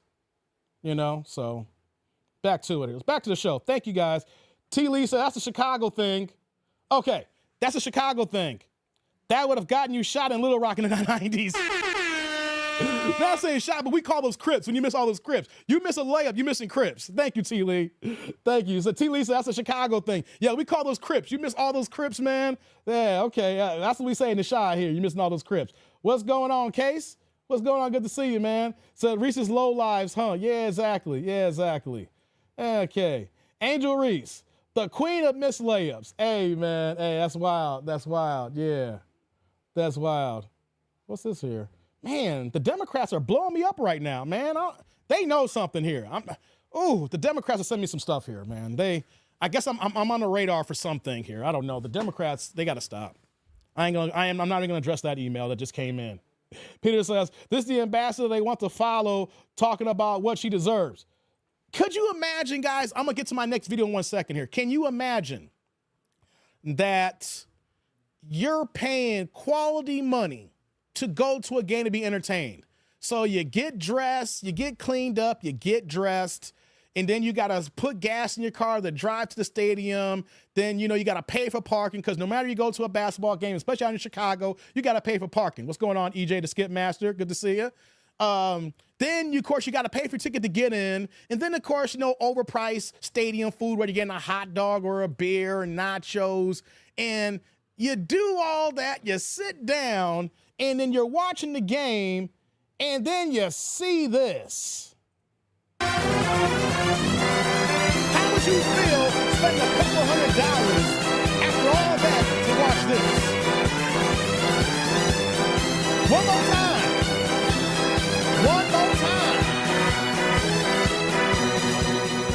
One more time. Yeah. I don't know about you, but I would be livid if I wasted hard-earned money and I'm seeing all these goddamn missed layups. And this was on Monday night, guys. That clip, that was Monday night's game. That was just 2 nights ago, okay? And that summer league that they're in right now. But let me do this here, guys. It's Wednesday. It's hump day. It's March 12th right now. And I was watching Corey Holcomb last night. Shout out to the 5150 crew. Love Corey Holcomb. He gets it in. I was watching to see who's going to talk about Kendra G. But you want to know something? He addressed Angel Reese. Did he say anything negative about Angel Reese in WNBA? Did he say anything positive about the WNBA? This is Corey Holcomb we're talking about here. And Corey Holcomb keeps it 100. Fair use. So I want to play a clip from last night's 5150 show where Corey Holcomb and the crew address Angel Reese's recent comments and regarding Angel Reese in general. So let me pull up Corey Holcomb's video here, guys, and let's react, guys. Let's do this. So Angel Reese said she not gonna play if they don't pay her what she wants to be paid. Do you know anything about this, Darlene? No, I just heard a little bit about it on my way in here. So, well, the highest paid player in the WNBA makes like $500, $550. I think that little pickup, that little blow up they all had, has their minds like thinking that it's. What's she gonna do? Angel Reese said her salary don't even handle all her bills. That means she living in debt. Because the WNBA, she just told everybody she living in debt. Yeah, she don't understand how immature she sounds. You need a financial advisor, and then you need to understand you're a WNBA player. Your money is not going to come from the league. The league is just a vessel for you to get endorsements and make bigger money. You hustle. The league don't make enough money to pay you what you want. Your college team makes more money than most WNBA teams. Yeah, so you gotta hustle harder, baby girl. Whoever tell you, if you she look like Lil Darryl to me. I ain't even gonna lie. She look like when Ricky Smiley do Lil Darryl. My name Lil Darryl. That's what she look like to me. In that McDonald's commercial. It's always been basketball and fashion, bitch. She said that she's the Barbie doll. You should have let Shaq take you down. Right. See, I wish I was the king. I wish America had a king, and I wish I was the king, because I would make certain people have babies and fuck. In China, Build your village do like you that? know that the government in China made Yao Ming's parents fucking have him? His father was the tallest man on the on the male basketball team, on the national team, and his mother was the tallest woman. And they said, "This come from the emperor. Y'all fuck, or are you dying?" Hey, if Craig is telling facts there, hey, that should happen all the time. If you literally got 2 smart people, 2 athletic people, whatever the case may be, you should try to procreate to make hybrid, new kids that come on the block here. Yeah, turn out to be 7'6" and an NBA Hall of Famer and everything like that. If you have 2 smart people, they ain't the gene pool together, And the same thing here with these stats here. So if Craig's telling that there is facts there, hey man, I did not know that. Thanks for the game, Craig. Check off. She tripping, dog. She tripping. Look, no, somebody says she's beautiful. I'm not saying she's not beautiful, but she looked like Lil Darryl a little bit. And on top of that, let me tell you something about, because her body is nice. Incredible. Real tall bitches' legs are awkwardly high in the air. Especially in doggy, right? Yeah. Well, doggy is irregular looking. Yeah, that shit is. But the way they making couches now, it even out perfectly, because a lot of couches are low. Right. But what the hell? No, I'm just saying, like a lot of couches are made low to the ground now. So when you got somebody that tall, doggy, you can watch Netflix and go medium speed and last a little while, unless her pussy real gooey. I feel like she got some fire too. That's what I be wanting to ask bitches. Like bitches be wanting to walk up to you. Is your dick big or whatever? And I get it, but I be wanting to ask bitches, is your pussy gooey? Yeah. What is the viscosity of your vagina? Right, goddammit. Do you have a STP tattoo on your pussy? It's got to be a test that somebody has or the to state of Arizona tattooed on your pussy. Because let me tell you something. This is not said enough. It's bitches out there be looking brand new, but that pussy be dead. Like, look at them legs. Yeah. She can get it. Hey, let me pause this here, guys. Shout out to the chat and the tribe here. We're doing this live stream on Hump Day, March 12th here, day before my birthday. Yes, see, this is the thing that women don't understand, and we got a low-level men to understand. She can get it. But just because we're saying she can get it doesn't mean that we're seeing other things of what you're saying is saying, that's all she can get, you know. But, you know, them long legs is long-legged. I ain't tripping about that. You know, she can get it, but the way that she's talking about WNBA contracts and what they're worth and deserve are two separate things. We're talking about beauties and looks and then finances. Those are totally separate here. Hope y'all like the visual, guys. Let's continue. But if we argue, that's what I'm saying. Like, see, it sound like I'm hating. No, she can get it, dog. But on that McDonald's commercial, she looked like that little thing on Ice Age. Yeah. You know, it's a big woolly mammoth and it's another thing. I don't know what that thing is. Huh? Yeah, whatever that thing is. The Hispanic dude was doing the voice. Yeah. It's like an anteater. Not an anteater. Oh, it's not an anteater. What is it? A sloth. Is that a sloth? Oh, Lord. Can we get a picture of the thing on Ice Age up there? And a picture of her in that McDonald's commercial. It sounds like I'm dissing her. Of course, right there, she's made up. She's dolled up right there. You know, I'm talking about that face, Saturday morning, stayed up till 5 o'clock in the morning, wake up, go pee, come back to the bed face. That is the real face right there. Oh, there you go. Oh, they wrong for that one. Someone in my chat said that she looked like sloth there. Come on, for ILT Lee there.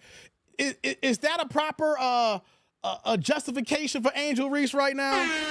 Hey, man, I'm not going ahead and putting the memes and pictures up here. I'm just going on the things she's saying here. But, hey, y'all can go in. I'm just talking about the things she's saying. That's where I'm critical at. Let's go. But you got to show her. See that picture? Show her with the picture of the McDonald's commercial. But she fake eat that burger. That's wild, right? What do you think she faked? What do you mean? What makes you think she faked it? What you mean? They ain't eating that shit. You never know. She's like, maybe she's a real actor. She's like, I want to make it. That girl, I know a fake chew. Real. I'll be like, let me see if you swallowed it. They be like, oh, you didn't swallow it, bitch. Chew. Jesus. Hey, did you find the McDonald's commercial face? Yeah. Now you tell me. Yeah. Hold on, let me pause it here. They just going in. Corey need to stop here. But they had, if you guys don't know, if you've been to McDonald's, Angel Reese had this, value meal special with her endorsement on there. And there's like 2 quarter pounders with barbecue. And I don't think she would eat this sandwich if you saw on the menu here. But hey, they cut her a check. But let's continue. That ain't the same. Yeah. Her hand's big too. Well, that's like a fisheye little lens thingy, right? It's fish. Okay. I think so, right? Where it looks bigger as it got closer to What excuse you making me? I'm just trying to help. Oh, well, her hands are the big. If she's a basketball player, yeah, she got big hands for what? Yeah. Them big hand girls, they can hurt you if you don't keep an eye on them. Answer to what the animal was. Yeah. Oh my God, boy, people just. You got to keep a shitty ass or a real dry asshole, because them big hand bitches will sneak you. Hey, I don't do that, bitch. Don't. Yeah, there's some big ass hands. I mean, well, how much is what is she getting paid compared to all the other? I guarantee she made more money off the McDonald's commercial than she made off of her WNBA salary. I don't know what she's getting. I'm gonna pause there. I believe Craig here. She's only making what, $79,000 her first year on her WNBA contract. I think she's like on I can't remember if it was a 3 or 4 year deal, but it starts off actually at $78,000, and by the end of the contract, it's like around $83,000 a year. So I would more than likely think that McDonald's is paying her a good $1 million for that campaign. Easily, guys. So what's going on here is that, like what's being said here, Craig said earlier, the women playing the WNBA, they're making their money through other avenues. If they don't play basketball, they don't get these other checks. So they should understand the finances, knowing that the WNBA leads to endorsements and modeling and things of that nature. The money's not in the WNBA because the WNBA is not making any money. But that ain't gonna change. So it ain't nothing to fight. Ain't no hill to fight on, baby girl. The hoochie burger. Yeah, if you sit out, goddammit, that just means somebody go hoop. Yeah, just gonna find another broad. Yeah. Right. You know what I'm saying? Yeah. See, this is what I'm saying. I do not honor weave, makeup, eyelashes, and all that as a bad bitch. Yeah. You're not a bad bitch until I see you in the morning asking me about breakfast with no makeup on. Yeah. She just not interested. A bad bitch can have on no makeup coming in the morning and be like, you want me to cook you something? Yeah. A lot of them bitches, when they ain't got their makeup and weave, they come in the room, I see skies blue. He's right. What a wonderful world, face ass bitch. Yeah, I don't want to hear that shit, goddammit. Ain't nothing worse than an ugly bitch walking in the bathroom and you hear a peeing, and the end of the pee, you hear this. Hey, get your ugly ass out my house. Poop booty ass. Oh, that's just, you're one of those. That's funny shit. Lord. Bitch, you be took them out, they have all that shit. Then in the morning when you drive them home, they face be like, lights go out in Harlem. Where you been acting lately's got me down, face ass bitch. Oh my God. I don't like it. It doesn't say how much she's getting. Okay, that's the end of the clip here. Shout out to Corey Holcomb, the 5150 crew. I'll probably put a link in the description box after we get done with the video to update my video here. Corey got jokes, so I hope that so many people don't come at Corey. He's just going what he's going doing there. And that's what comedians do, being lighthearted. I'm not going in the way he's going in like that. I let the true comedians do what they got to do there. But we get the point here when it comes to Angel Reese and things of that nature, talking about what she deserves or what the women deserve, things of that nature.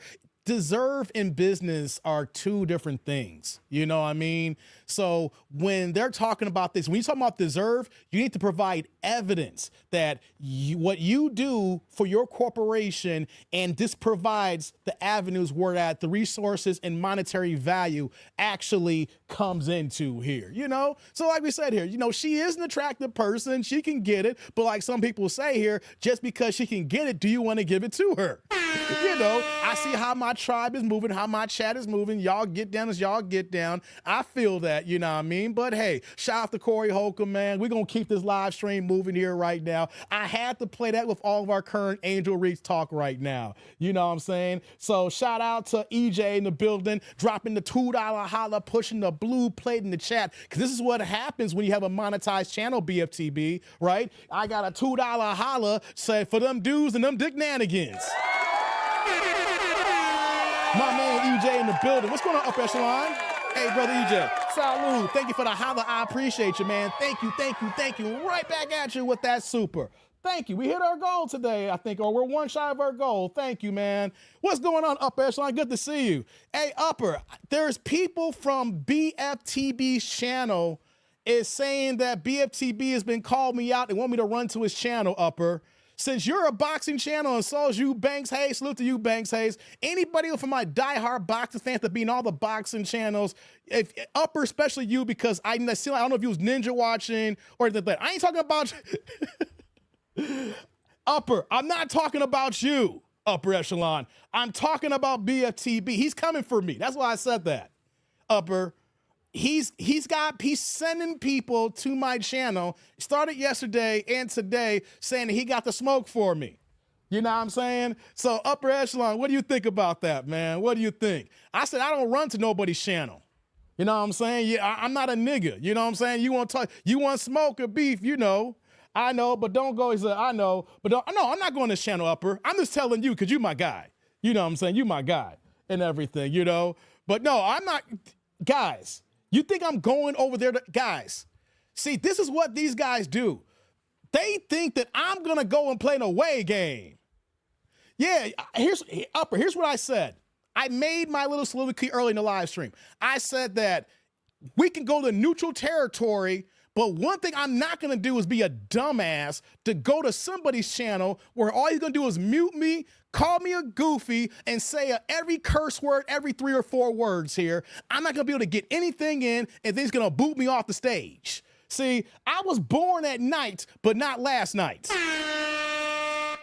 You go over there, those little dictators, then he'll control the law. I know, upper, exactly. See, these guys, I was born at night, but not last night. You know what I'm saying? So that's not happening. I know you're not stupid. Yeah, I know, brother. You know, when I said the non-monetized, I wasn't trying to take a shot at you. He coming for me, right? And my thing is, no, I don't operate like that. I don't move like that. You know what I'm saying? Like, oh, Dave, come, I got the smoke. What would I go to your channel for?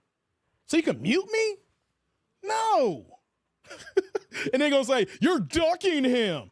I ain't scared of nobody but damn God. And even then, I'm already good on that. You know what I'm saying, upper? I don't fear no man. I know you was, I still put the middle finger up. Hey, fuck you, upper. You my guy, though, Apex the God. You my guy, Apex the God. Nah, man. Yeah, I said what I said. I know what I said and everything like that. But even though what I said, we can speak on neutral territory. I don't run to your channel. Why? So you can control the narrative. We'll go neutral so you can't control it. Okay? That's how niggas move. Niggas want to control the narrative against black men. Nah. All right? Do me a favor. We can go to neutral territory, but I ain't going over there. Ain't no duck. I ain't stupid.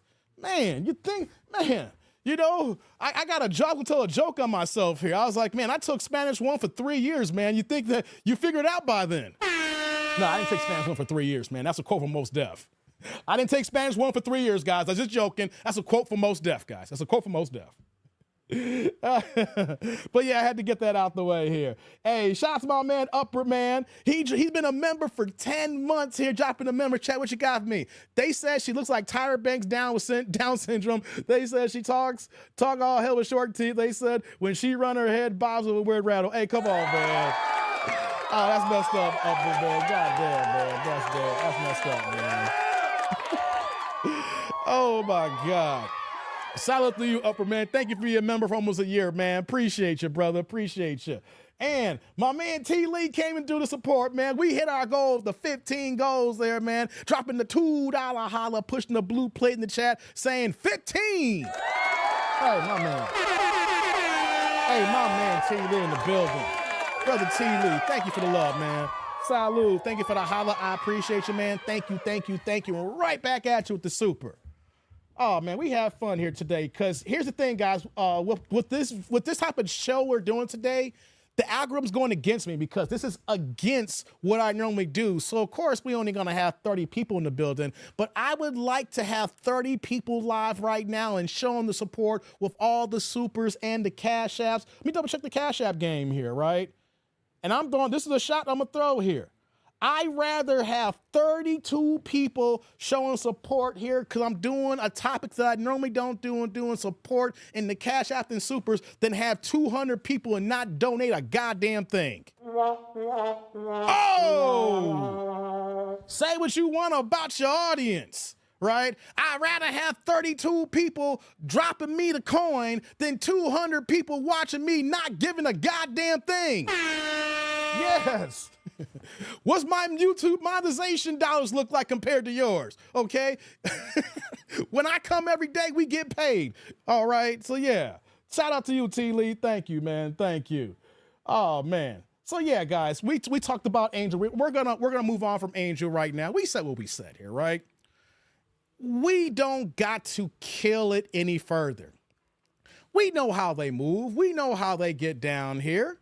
You know what I'm saying? Like, if cooler heads prevail and they have proper legal representation as far as the financials when they go ahead and get into the room to negotiate their CBA, I hope they understand in good faith negotiations to get the raise because you did get the new media deal, but trying to ask for extra things when you turn the loss, I hope there's somebody who got math skills who can understand that, hey, we're getting a solid by not being thrown under the bus and not our league being canceled because the NBA has been subsidizing us here. Let's get this money. Let's get this percentage. The girls get a raise this here. And hopefully we jump on the Amazon Prime, ESPN, and the NBC Universal TV deals so we get more eyes. People are coming to the stands and to the stadiums, more concessions. The ratings go kick through here. Because here's a problem that we got here right now, guys. Well, not a problem, but it could be a problem. I guarantee you that when it comes to that media rights deal, that those TV deals are those TV stations, those networks, Amazon and them, is gonna be looking for a baseline of how many watchers, let's say users. I work in IT, so I deal with users. But so in this case, we're talking about watchers or people who are actually viewers or people coming through to consume the content. They're going to have baselines every year that they're hitting these benchmarks to say we're hitting the bare minimums of the money that we're paying. If we're not hitting the benchmarks, we're going to be able to have an opt-out clause earlier than the full maximum 10-year run. Because the women, you know, whenever the players, you say, they can opt out at least 2 years early before the end of the deal is normally standard protocol. There might be some other things in place here. But the TV and the owners or the governors could easily put baselines that say, hey, here's the new deal. We're paying this amount of money here, but we're not getting anything in return here, especially with past indicators.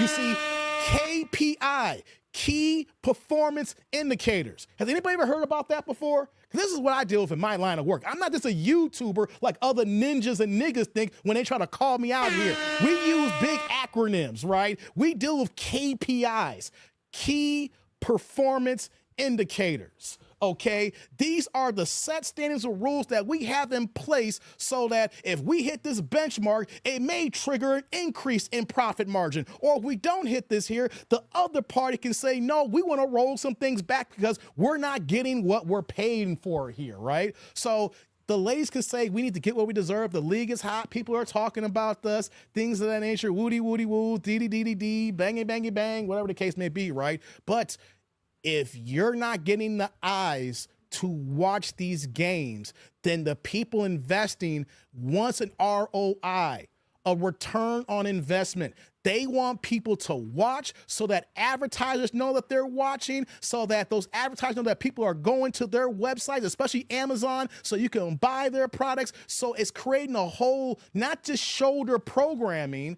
but shoulder sales, okay? Consumer sales that goes along with this here as well. See, these type of deals, guys, is not just the fact that how many people are watching. There's ancillary things that come into play because we're dealing with money. We're dealing with business. We're dealing with finances. We're dealing with everything in between here. So, AKA big word gang. Right. Extensive vocabulary conglomerate. That's right, Upper. That's right, man. T. Lee says, Bronny, what you say, T, is I told you earlier that the media deal won't last because nobody has asked for a WNBA to watch. The ratings will not be there, and Amazon, ESPN will cut them loose before they let them go in 30 years. Yeah, here's a good example, T. Lee. I'm glad you brought that up. Thank you. Yeah. Here's the thing, too. ESPN just cut their baseball contract. ESPN is spending so much money for all these deals years ago and didn't realize that when they signed all these deals being the worldwide leader, that cut cording would be an issue. People going to other apps could consume their information to get it like that. People stealing the content, things of that nature, going to other places but paying ESPN. Entity that had north of over 115 million paid users several years ago, and now they're in the 70 million range. Now, you may say 70 million is a lot of users, but when you got shareholders and you look at the bottom line and you can say that, yo, we've lost almost 40 million users, we got a goddamn problem. You see, I gotta play that because when you lose over 40 million users, it's not this. It's not peaches and cream, baby. It's not peaches and cream. You know what I'm saying? Bronny already gave the Lakers a huge return, 55th pick. What up, dog? What's going on, Lou? Yeah, Bronny James. We're not talking about Bronny James. Lord have mercy. That's Stephen A thing. We might get to that another day, you know? But like T. Lee is saying here, everything is on the up and up because of the media rights deal. But and here's another question I want to add to the chat. It's the live stream, the Ninja Watchers and the replay game. Outside of the new media deal, nobody is talking about the fact that the other ancillary things that what these governors going to need to make a profit. You want a bigger cut of the pie. We got this media deal, but everything else, we still losing money. You still going to want chartered flights to fly first class. You're still going to stay at certain hotels. You're still going to be looking for state-of-the-art facilities. These are things that they're asking for. You're asking for facilities, flights, hotels, amenities, ancillary things, all these things here, but we're still not turning a profit. And then the women are going to say, we got this media deal. Well, know what the owner's going to say? We need this media deal to cut back our losses so that we can make a profit here and then we cut you a check here, right? So they're going to be fighting over the 10% and they're going to say the men get 50%. And you know what the legal beaver should say? You should be lucky you're getting a goddamn check. ESPN cut, yeah, exactly, Upper. ESPN cut Top Rank's content, paying Top Rank a budget every year and not seeing a valuable return back on their investment. They're cutting the check, then Top Rank's putting these fights on, and after all these years, they're saying, nah, we cutting bait here. We losing money, baby. We're cutting baseball.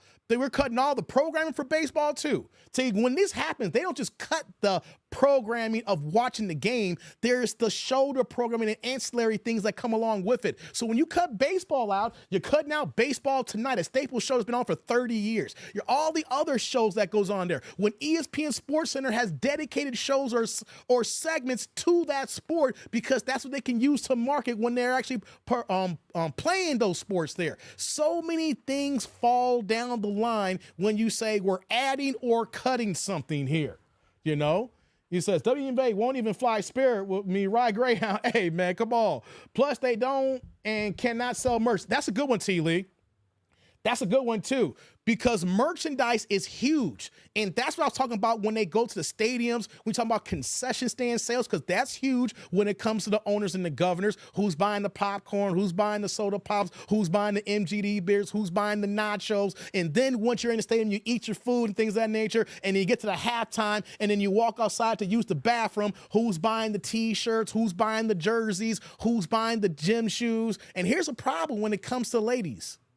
Men do not buy women's shoes. Only women buy women's shoes. But when it comes to the NBA, men buy men's shoes and women buy men's shoes, right? So you're coming up saying, what was it, Aja? What's her name? Aja from the Las Vegas. I can't think of her last name now. She's dating Bam Adebayo. Is it Aja Wilson? She finally got her signature shoe. They said they've been working on it for 2 years. Everybody made a big deal before her shoe came out because they were saying she should have got a shoe before anybody else, right? And the thing is, what does it matter if you have a shoe that no one's going to purchase except for a few small amount of people? What is the point of having a shoe if it's not going to sell to the masses? You get a shoe, I'm not even a big LeBron James fan of his shoes. I think his shoes are ugly. But if you go and see LeBron James shoes, you can buy them in men or women. Or if women don't even have their size, they'll go to the men's or the boys section and buy the boys version, right? But when you got girl shoes, you don't have the boys or men wearing that. That looks suspect as hell wearing an Aja Wilson shoe. Right? Upper said, yes, Caitlin is carrying the women's basketball right now. She is the reason why attendance was up. Because if you look, even though tennis had a increase overall at all teams, the Caitlin factor was when she came to your town, when you were playing in civic centers, and when she came to town, you actually got to play in actual arenas. But that's just one night, right? Depending on how many times that you have that away game or home game where Indiana comes to town there. If you don't have Indiana come to your town, you're back to normal status there. So normal status of people not going to the games, not buying popcorn. And then the crazy thing here is that when you have an empty arena like the way they've been having without a Caitlin Clark game, it costs you more money to have the games there than it is what you're making. So another added that people ain't talking about is all these games are losing money because it costs too much to put them on compared to the money that's coming in. And we're going to see with this new media deal next year, depending on what they negotiate on, if that will be the case here with the new money and if they're still not generating a profit from just having the lights on. I was joking around earlier, but this is a fact here. If they cut the season from 40 games to 20 games, they actually would save money. They talk about sitting out. You know what they're saying? Thank God they're sitting out. I don't want to cut that check in July. You know what I'm saying? Thank God they're sitting out. I don't want to take that. I don't got to pay that bill. I got to pay the salaries. I don't got to pay the construction workers. I don't got to pay. You know, there's so many other employees outside of the people that's going to get paid, the players here. You know what I'm saying? He said, Banks says, I'll buy a Juju shoe when she gets to the league. She a dog. Maybe you, Banks. I'm not. I like Juju. But I can't wear a woman's shoe, and I never will. It's got nothing to do with the WNBA. This is how I move in general. I will never buy a woman's shoe. I'm a man. Women do not make shoes for men. Now, Banks, if you got a daughter and you're buying a shoe for your daughter or something like that, that's a different ball game.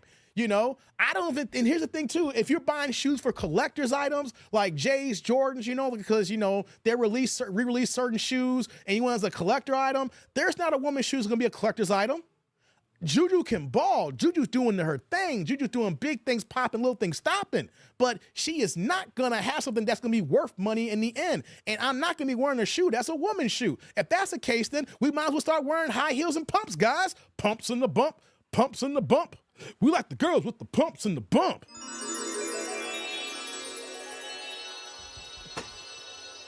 You know what I'm saying? That's what we're talking about here. Banks says, my wife likes her. I get them for her, not myself. There you go, Banks. That's what I'm talking about here. You would buy them for wifey. You can't buy them for yourself. We can't rock. Imagine going to the open run at Lifetime Fitness or your YMCA, and then you pull out your Jujus. Man, you gonna get, this ninja got Jujus. Man, I wouldn't want to go through that, man. No. Television is going to cost the WNBA another $10 million a year just for the camera crew. See, all the other expenses, T-Lee, that's what we're talking about. You get it, brother. This chat gets it. The Ninja Watchers get it. The replay game's going to get it here. Just everything that comes into play, because everybody who's working, you got to pay that salary. The TV crews, the key grips, the sound guys, the guys that work in the concessions, the people who clean the courts up, all that stuff, the janitors, all that stuff that goes on there. All that stuff costs. All that stuff goes into what the WNBA goes into here and how they have lost over $200 million in the last 15 years. Shout out to my man Dank in the building, dropping the $4.99, $5 holla, pushing the green plate in the chat. What you got for me, Dank? He says, do Transformers wear Jordans too? God damn it, Dank. Hey, come on, Dank. Hey, brother Dank. Hey, brother. Salud. Thank you for the holla. I appreciate you, man. Thank you, thank you, thank you. And right back at you with that super. Yeah, they do, Dank. One thing about J's Jordans, everybody wears Jordans, Dank. I know up here in Chicago, When I'm in New York, I'll be in New York again in a week and a half. When I'm in New York or Chicago, I see Jays, it's women or men. Matter of fact, when I was coming up, man, even the girls, we found out that, they came to be, playing for the Rainbow Committee and everything. Man, all the girls in our schools had the Jordans. All the girls had Jordans. You know what I'm saying? That's the one thing about men's clothing. Women can buy men's clothing. Men buy men's clothing. The opposite does not go the same way. It's not reciprocal. Women can buy men's clothing. Men can buy men's clothing and apparel. Men cannot buy women's clothing unless you play for the alphabet community and you're part of the Rainbow community. And if that's your get down, that's your get down. But how many people are part of the Rainbow committee that's going to support that? The crazy thing, too, is they're not even supporting it now. Here's another added layer, guys. With my man T. Lee in the building putting all the stuff in here, help me out. People are not buying merchandise now except for Caitlin Clark. And, of course, you got some Angel Reese joints out there because of all the talk. But outside of those two women players, can anybody name 5 WNBA players, let alone merchandise that you can buy from these other NBA players outside of, I already mentioned Aja Wilson. I gave you that. I gave you Aja Wilson. Can you guys name, I'll give you that one. Can you guys, outside of Aja Wilson and Caitlin Angel Reese, can you guys name 4 other current NBA players right now? And if they have apparel that you want to buy, I'll wait.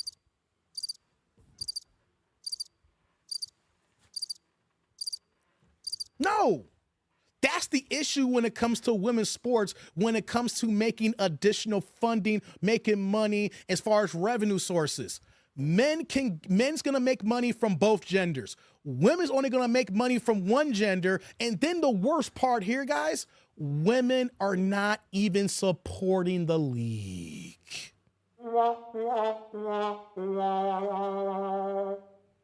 Men support the league more than women because, in general, women don't like sports. Women follow the men's sports because the men who is there, whether their man is taking them to the game or you got the baller basketball chicks who's trying to get them a basketball player, just the whole highlights. Imagine, guys, if you ain't been to LA and been to, it's not Staples anymore, it's crypto.com arena right now, right? The women will go to, even though you're not a basketball fan, you will go to crypto.com arena to watch LeBron James because it's an event, it's a spectacle, TVs, prime time, all that stuff. You ain't got to like basketball, but you can like the events, the pageantries that go along with it. A WNBA game, you're not getting all that. You're playing the goddamn Civic Center or the YMCA, and then since the women don't like sports, they're only going there because their man wants to go. People are missing that point too. They're only going to the Caitlin Clark games. State attendance has gone up, but if you're not buying the merch now, and you're only going to Caitlin Clark games, if you don't see a pickup this year, where that if they're not even playing Indiana, they're not going to these games here, then where is the additional money going to come from? Because with this money coming in, you need the eyes to watch. He says, you would think that if all the feminists would talk, they'd bang together to support the WNBA and women's soccer. Currently, they both suck and they're not being. Exactly. They talk so heavy, but they don't put their money where their mouth is. You know why?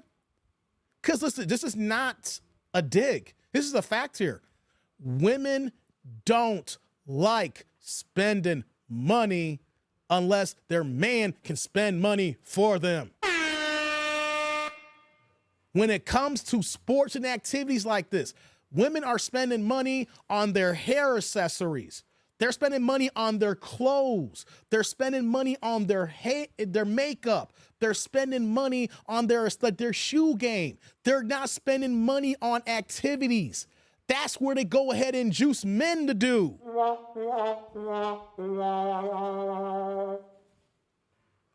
The women are not supporting the product. They're not buying the merch. So we will see what's going to happen here, what could happen with this new collective bargaining agreement if they even attempt to strike, because that's not even good faith right there, because the few people who do watch and you do go on strike, you risk the fact of alienating the people who rock with you forever. How many people remember when baseball went on strike in 94 and so many people never came back? I remember that vividly. I was one of the people who didn't come back either. I'll flip through the channels, but after the 94 strike, I never came back to baseball before that. I was a diehard baseball fan. I played baseball. I was in Little League. My dad was the coach of my Little League teams. I was making the All-Stars and traveling and playing things of that nature. Of course, I dealt with some racism, reason why I don't play baseball anymore, some other stuff. But once, as a consumer, as a fan, when that strike happened, I wasn't rocking with baseball anymore. See, that's another thing, too, when these women are openly saying, we might sit out, you don't understand how that conveys to the listening, watching audience. Like, you guys, like, you're going to sit out when barely no one's watching you? All right, then I'll find something else to watch, because in this day and age in content creation, I could find other things to watch than WNBA on Saturdays or in the summertime, right? We got Netflix, you got Amazon, you got Hulu, you got cable, HBO Max, you know, whether, you know, you got YouTube Premium, so much content's heavy on YouTube now. Reason why so many newscasters lose their jobs and come on YouTube to try to recreate their claim here in this space here. There are so many other avenues to watch and do things here that you also risk the fact that people who do support you will not come back saying that we're going to strike, we get what we deserve. And people are like, you're not making what deserve? Yo, you should be lucky you got a job. Your company's never made a profit in 30 years. And you're talking about this here? There's people who losing their jobs right now where companies are profitable. And they hear stuff like that. It's like, nah, we ain't rocking with that here. Banks says, I can only name Brittany Griner because we traded her for a mercenary for an unproductive U.S. citizen. Yeah, that too, Banks. Because she went and got her black ass in trouble by bringing weed to Russia. Come on, man. You're going to travel outside the country with a substance. I don't care if it's anything that's legal here. If it's illegal over there, you ask for that crap there. And that's the reason why we knew it. Like you said, we traded her for the merchant of death.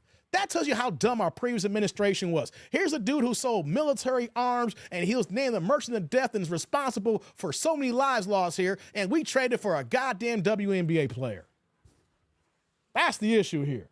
T. Lee says, also women are catty to support another women like men support their favorite ball player. Yeah, exactly, man. We're going to support ours. Guys, the big old debate between, you see my poster here, this is not a poster. It's actually, you know, this costs a lot of money to get this made here. You know, I'm not the biggest LeBron fan, but I understand that LeBron's number 2 all time. Mike's number 1 here. We will support the men. These are our favorite ball players. We will buy the jerseys. We will buy the shoes, okay? Women is not buying 23. Women is not buying Indiana Fever jerseys. They're not buying the LA Sparks jerseys. There's a big difference. Said, plus Diane tries to retire. Yeah, she finally admitted, she finally came out. Like, she didn't leak for 20 years. I think she just announced it officially like a week ago, but we knew she was retired in the last season. But yeah, that's another person that's out of here. Said the same thing happened with wrestling when WCW, ECW folded in 2001. A lot of folks stopped watching. Yeah, that too, man. T. Orlando's back in the game. So equal pay for equal work. Yeah, equal pay for equal work. I got it, man. So Harris 2028. Stop it, T. Orlando, Harris 2028. Yeah, man. So, you know, that's the situation here. Like, hey, I'm all for Carrington can get every. That's the second time you said that, T. Orlando. Okay, you got it out there. She can get it. Gotcha, man. Okay, so here's the thing. We're gonna close this point down. Shout out to everybody in the building here, right? Appreciate everybody listening to me talk about this subject matter here. You know, not really no reaction videos, no Kendra videos, you know, not talking about, you know, all the crazy stuff that she's doing, disregarding a man who got essayed. You know, we literally took one topic and had a nice dialogue regarding it here, talking about finances and sports at the same time, even though this is not a sports channel. Right. So thank you for talking to me about this, guys. I appreciate it. She is a baddie to Orlando, you know, but the women need to capitalize on what happened last year, but need smart business minds to cut the fat so that they're not taking a loss. How is it that you have record attendance, had record viewership, and then the fact that you still had more losses? You go from $10 to $12 million losses to a gigantic $50 million loss last year. So the people running the WNBA, it's got to figure out how to cut that fat. Because if you don't cut that fat, it doesn't matter if that new media rights comes in. If you're still taking losses, it's still the same boat. But it could be even worse now because you're pouring more money in. And if you're still having the same viewership, that's going to be even worse on the financial numbers at the end of every season here. Am I right or wrong, guys? Dave, hold on. What are you saying here? Dave, my niece broke the assist record in Arizona as a freshman in high school last year. That's what I'm waiting for. Shout out to you, Derek. Hey, guys. Hey, man. Shout out to Derek and his niece, man. Broke the assist record. That's dope, man. I like that. I like to hear that from my tribe, man, when people and their families doing good stuff, man. That's what's up, Derek. Shout out to your niece, man. That's what I'm talking about. Says, I'll watch when Xavier Worthy's mom joined the WNBA. Hey, come on, man. Why you got to bring Xavier Worthy into the game here right now, man? He's had a bad few weeks. But thank God he got a situation before that ninja said I do. Okay? Thank you that we got out of it before that. He got out of that situation before that ninja said I do. But my only concern is that new media deal. And people say, what are you concerned about? Because this is 2025 right now, right? What will happen in 2020? See, this is 2025 season. So if they negotiate their deal, the new deal will go into place for the 2026 season. What happens if only Caitlin Clark is still the buzz? But that was last year. What if now, after you have that 1-year honeymoon, that fades away a little bit? You're still going to have the diehard Caitlin fans because the dominant society love them some Caitlin Clark in Indiana. That's a whole other conversation. Caitlin Clark, the dominant society, and Indiana where she's drafted. So people still going to support Caitlin Clark. The dominant society is going to support theirs because you got a white girl who is balling out in a predominantly black sport. But let's say that the honeymoon wears off and you're not having that same attendance because he's like, okay, we hear the Caitlin Clark effect, and it kind of goes back to almost a little bit of normal, but you still have that uptick of her fans that followed her. So if you have that same scenario, but your investors are paying more, but if your viewing is the same or less, if the merchandise is the same or less, and then the fact that you added charter planes, which means that your expenses are more starting last year, who's to say that do you break even or you do lose money starting from 26 to 27? And so my thing is, I don't look at the short-term play. People always look at the short-term look at right now. I'd like to project a few years from now. The key is 2027 or 2028. And if we don't see significant changes from cutting the fat, people showing up, people spending money, but you're infusing more money, it might be a world of hurt. And what happens if this new media deal doesn't cover the losses in future years and you ask the men again to subsidize their league? What is the men going to be forced to do? Do they pay? Or do they say, no, I'm good? Says the WNBA masculines. Yeah, so I rock with Caitlin. So we're gonna stop right there because these are a lot of unanswered questions.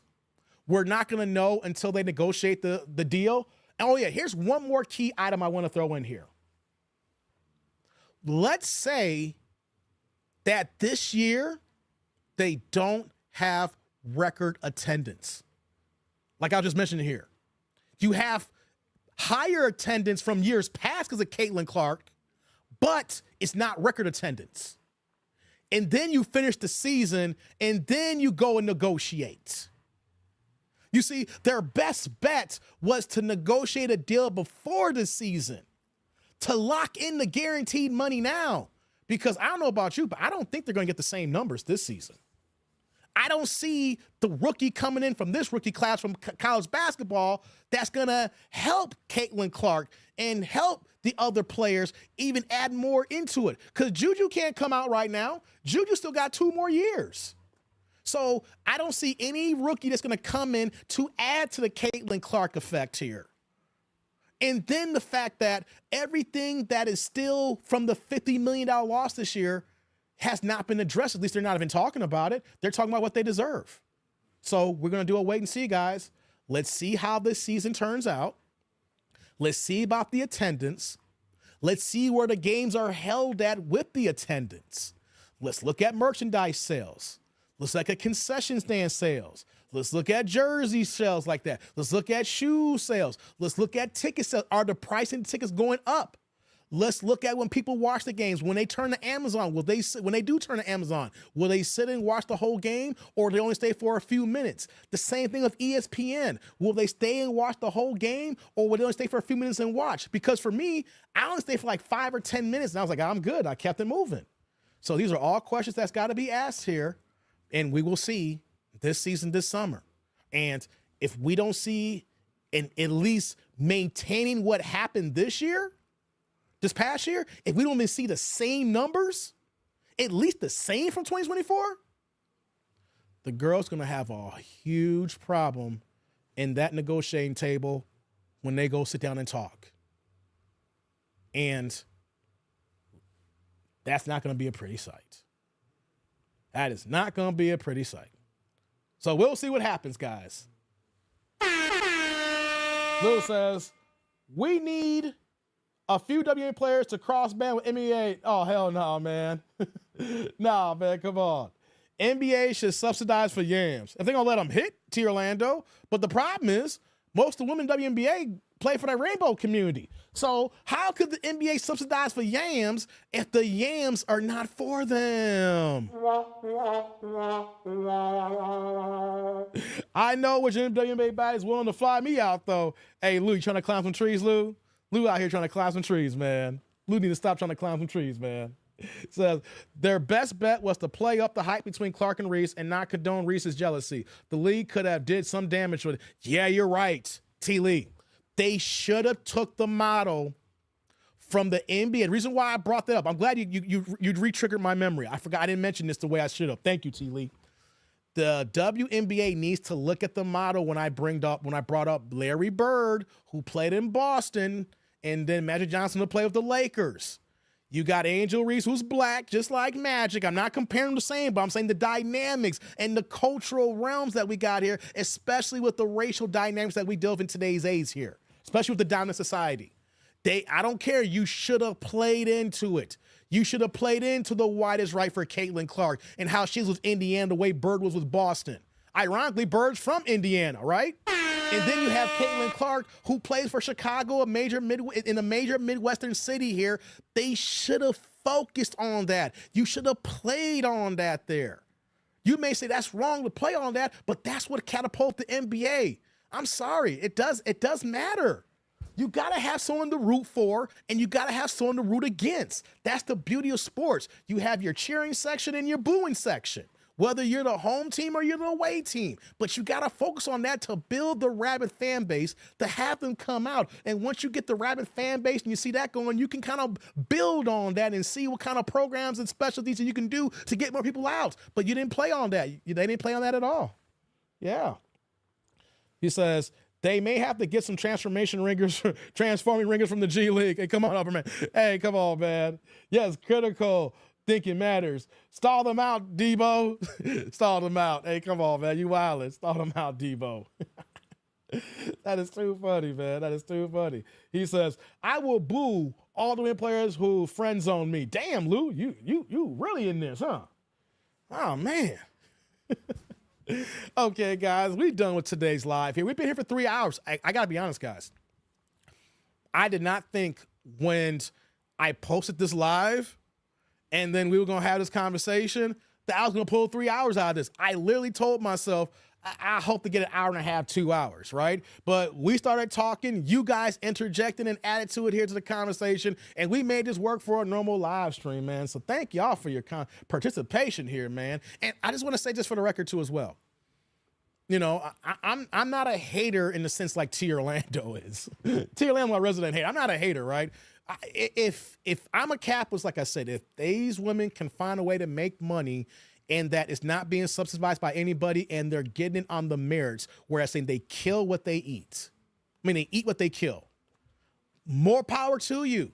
If you can make money and you're you're justifying the money that's coming to you, you're the reason why, and then your company's making profits and you're in the black and not in the red, more power to you. My thing is, I just hate to see people saying that they deserve things when that you're lucky to have a job.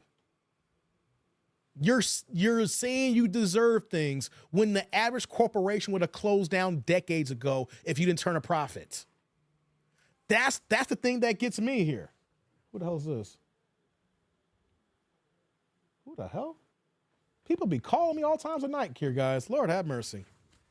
So that's my thing here. I'm not a hater, but I want to see people earn what they get, right? And as far as like negotiating here, you get what you negotiate to as well. But you have to come good faith and know your numbers to get what you negotiate. So shout out to everybody here for listening to me here. You know, we're going to say, what are you saying here, Lou? Wait, so T. Lee said, put a wig on Bronny and send him over there. Man, that's a whole other conversation with Bronny, man. That's just wild with him, put a wig on. So Bronny would score 81 on Grindr. Hey, Bronny would kill the women. That's the thing, though, like these women don't even understand. Are you just saying that, T. Orlando? Or are you just saying that here?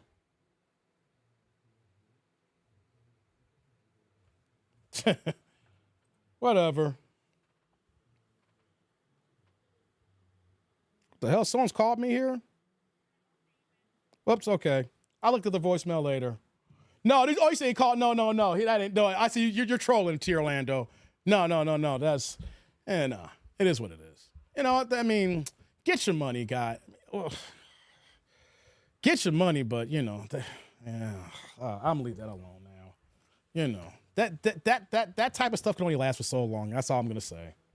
Moving like that only lasts for so long. I like people who stand 10 toes down. I appreciate. Oh well, what are you gonna do, T. Orlando? What is he gonna do? I ain't scared of none of these niggas out here. All of them talk shit, man. Ain't no one fight. Ain't no one doing nothing. Ain't nobody doing a fighting nothing, man. Ain't nobody fighting and doing nothing. What are we talking about? These cats ain't doing nothing. I can have my opinion and say what I want to say here. You know what I mean? If I know over here you saying janky stuff, well, you can't get mad when people say you saying janky stuff. You know what I'm saying? So we gonna get out of here, guys. I appreciate everybody for checking in with me tonight. Thank y'all for coming through. Shout out to T. Orlando, EJ in the building, Lou, T. Lee. T. Lee says, Tina Vivica Fox is rumored to have gotten a BBL. I heard about that, T. Lee. I saw a video, but I didn't pay attention, you know, when they was walking through. So I heard about that. So yeah, man, that's wild. Anyways, guys, I'm gonna get out of here, man. It's Wednesday. By the way, guys, we will be here tomorrow. We're going back-to-back days. Tomorrow is my official birthday. So we'll be here for the birthday live. We're gonna kick it. So just know, 5 p.m. Eastern.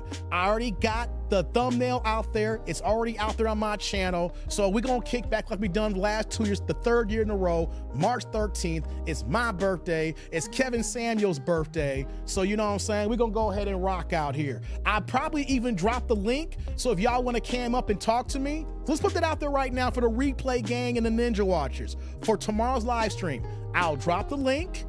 Y'all can cam up. You gotta have your camera on and I gotta know who the hell you are. Right? We can probably cam up and talk it out. We'll have more conversation and topics here. We're going to kick it and have a good time, man. You know what I'm saying? 45 is on the horizon. Like MJ here, you know, coming back rocking the 45. You know what I mean? So that's what we're doing here. Exactly, T. Orlando. Rest in peace to the great Kevin Samuels, man. I wouldn't have my YouTube channel about Kevin Samuels. Real talk. I would not have my channel about Kevin Samuels. And in the beginning when I got monetized, because I did so many Kevin Samuels reaction videos, guys, before I get out of here, I want to say this here, people understand. When I originally got monetized, I did so many Kevin Samuels reaction videos, that's how I got on. I was giving that man my monetization checks. I sent that man a message, and I was in every the videos I was making, I was giving him the money I was making all these, and I had reached out to him for a consultation for professional advice, not YouTube, before he passed away. So I owe a dear lot to Kevin Samuels and everything. Even though I did not know him personally, you know, his content helped me, helped my channel. I gave the man the kickback because he deserved it and things of that nature, you know. But on that note, guys, I'm out of here. I appreciate the love. On that note, I'm that dude named Dave. Peace out, people.